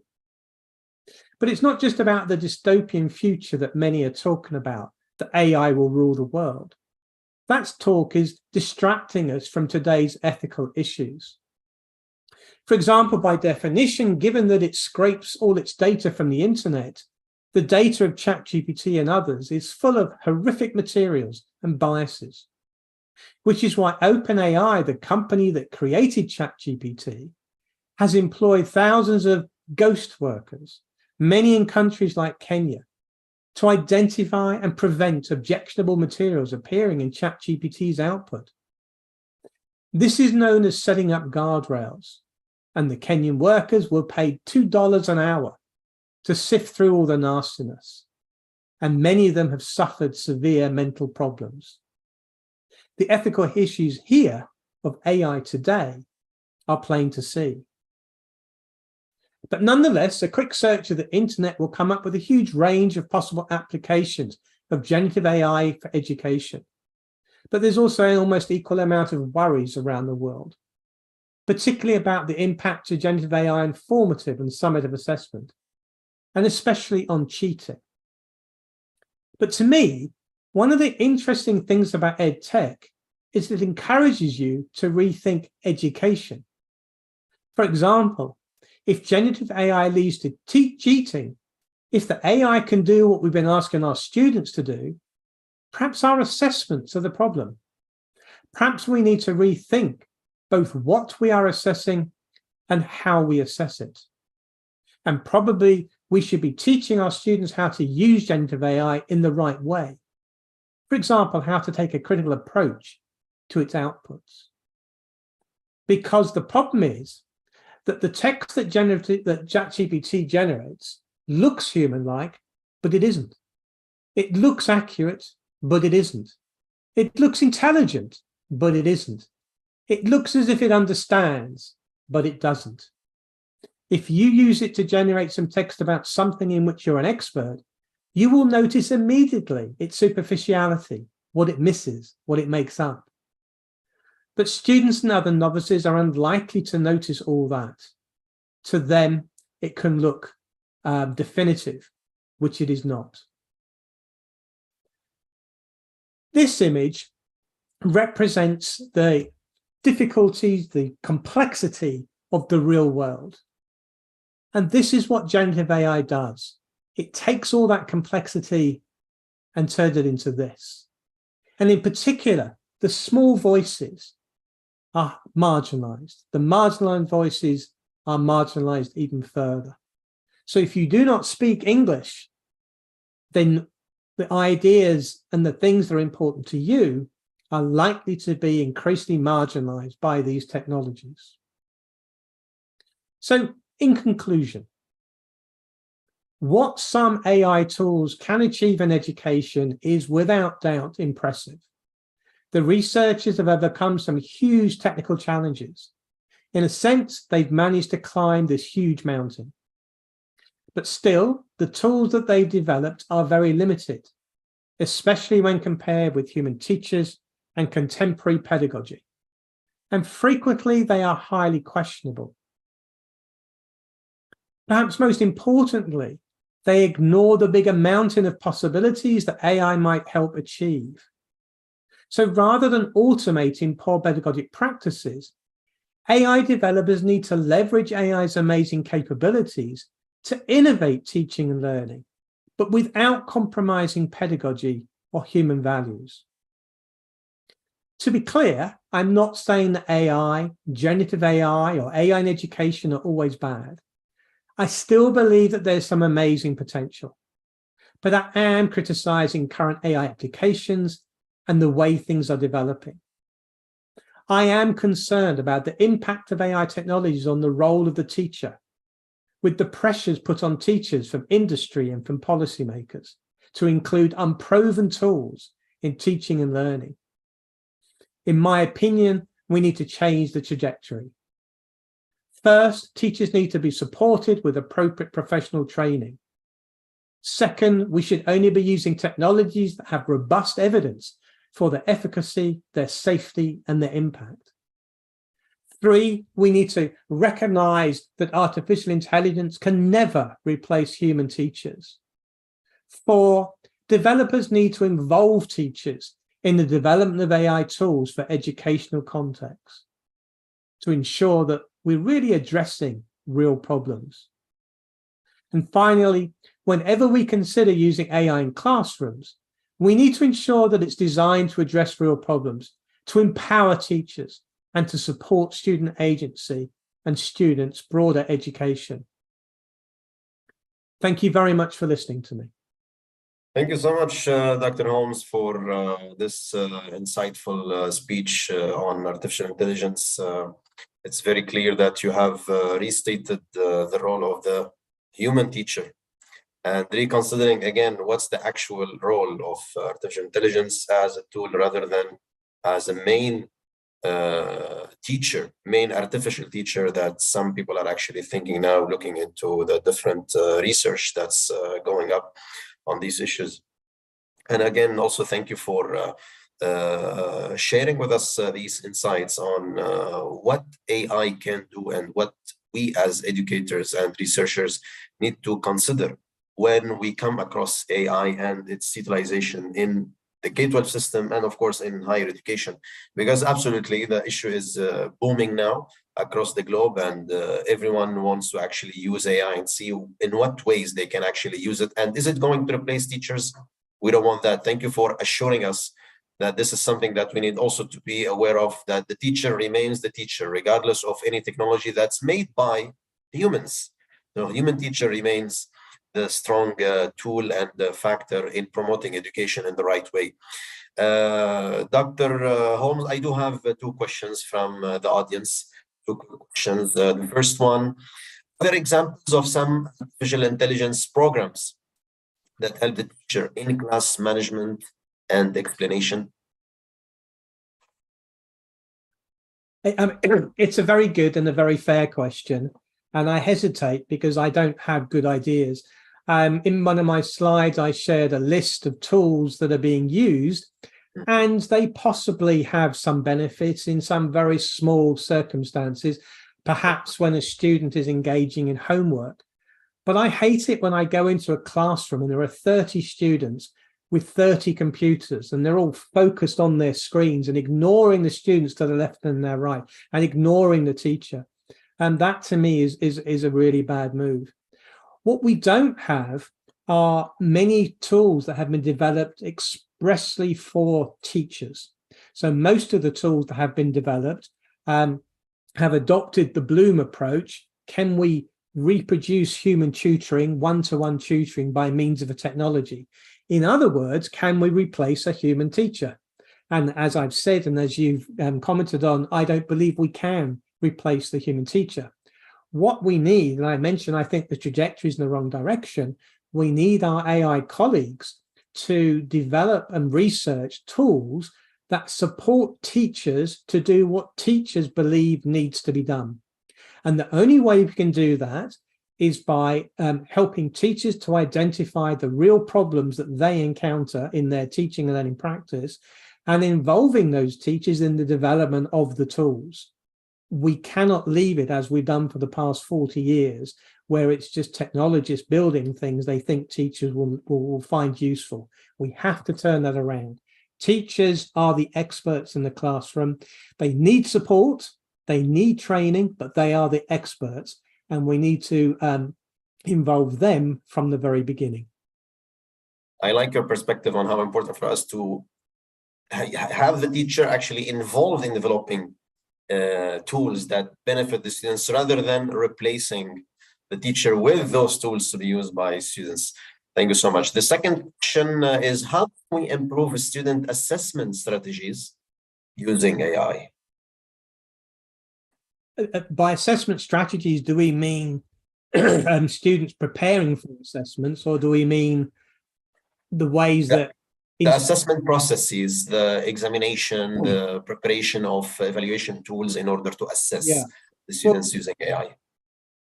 I think the big thing here, as I said, we need to rethink assessment, the way we assess. The kind of things we've been assessing, how we've been assessing, are clearly not going to work much longer because of the availability of these tools. So we either give up assessing or we have to rethink. Now, I think assessing can be really, really useful in education. It's one way that we can enhance learning. And we also need to do accreditation. So we need to recognize a student's hard work and their achievements so they can share that accreditation with future education opportunities or with work opportunities. So I'm not saying we shouldn't have assessment, but I do think we need to rethink this. And I think there are ways in which we can use these technologies to help teachers do assessment in ways that build upon the teacher's expertise, the teacher's knowledge of pedagogy, knowledge of the classroom practice, knowledge of where that student has been the past few days and what they had for breakfast this morning. The million things that rush through a teacher's head when they're taking, when they're teaching and assessing their students. But clearly, they need support. I'm not suggesting that teachers should do all the assessments, which would, quadruple the amount of work teachers have to do, and also would have problems from one teacher to the next and different opinions. But what we could do is implement systems in schools that facilitate teachers to do quick assessments, building upon their tacit knowledge. But then in the background, the AI brings it all together, normalizes it all, makes sure it's robust, etc., gives students the opportunity to comment upon the assessments that's being said about them. And so I think there are ways in which we can do this, but I don't have a solution at the moment. But what I do hope is that we are going to have lots of research around this. So hopefully over the next months and years, people will be exploring, how can we use these tools? How can we use AI and its capabilities to support teachers to help them do robust, accurate assessments of their students? Because for me, it's that relationship between teacher and student that's at the heart of all this. Well, thank you so much again, Dr. Holmes, on discussing this topic, which is very pressing, the AI in education, and for repositioning also the role of teachers in the wake of AI and education. Thank you again for joining us. I turn it back to Ms. Mahra. Thank you very much. So much. Thank you. First of all, I will ask Dr. Fatima if she has something to say in the end of this seminar.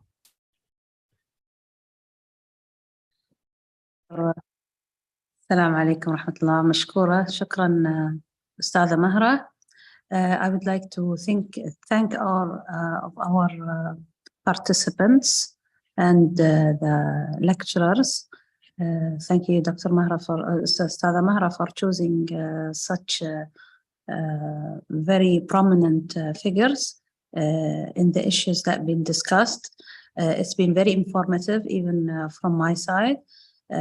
بالنسبة خصوصا آخر محاضر وليس تقليلا من أهمية أي من المحاضرين، ولكن من الأهمية بمكان أن نستعرض جميع إيجابيات وسلبيات استخدام الذكاء الاصطناعي. وأعتقد أن الدكتور وين يعني حصرها بطريقة تحليلية وطريقة مناسبة لفهم الوضع في المدارس وطريقة استخدام ال AI في العملية التعليمية، أعتقد أن جميعنا في جميع المؤسسات راح نستفيد من هذه التحليلات التي تستند إلى الأبحاث والوقائع.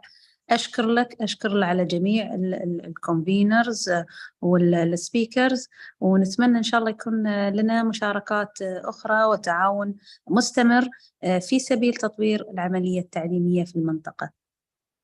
شكرا دكتورة فاطمة. I would like to thank our speaker, our moderator, our participant who stay until now, and we add 30 minutes on our time, but they skip with us. That means that they have new things and they learn more things.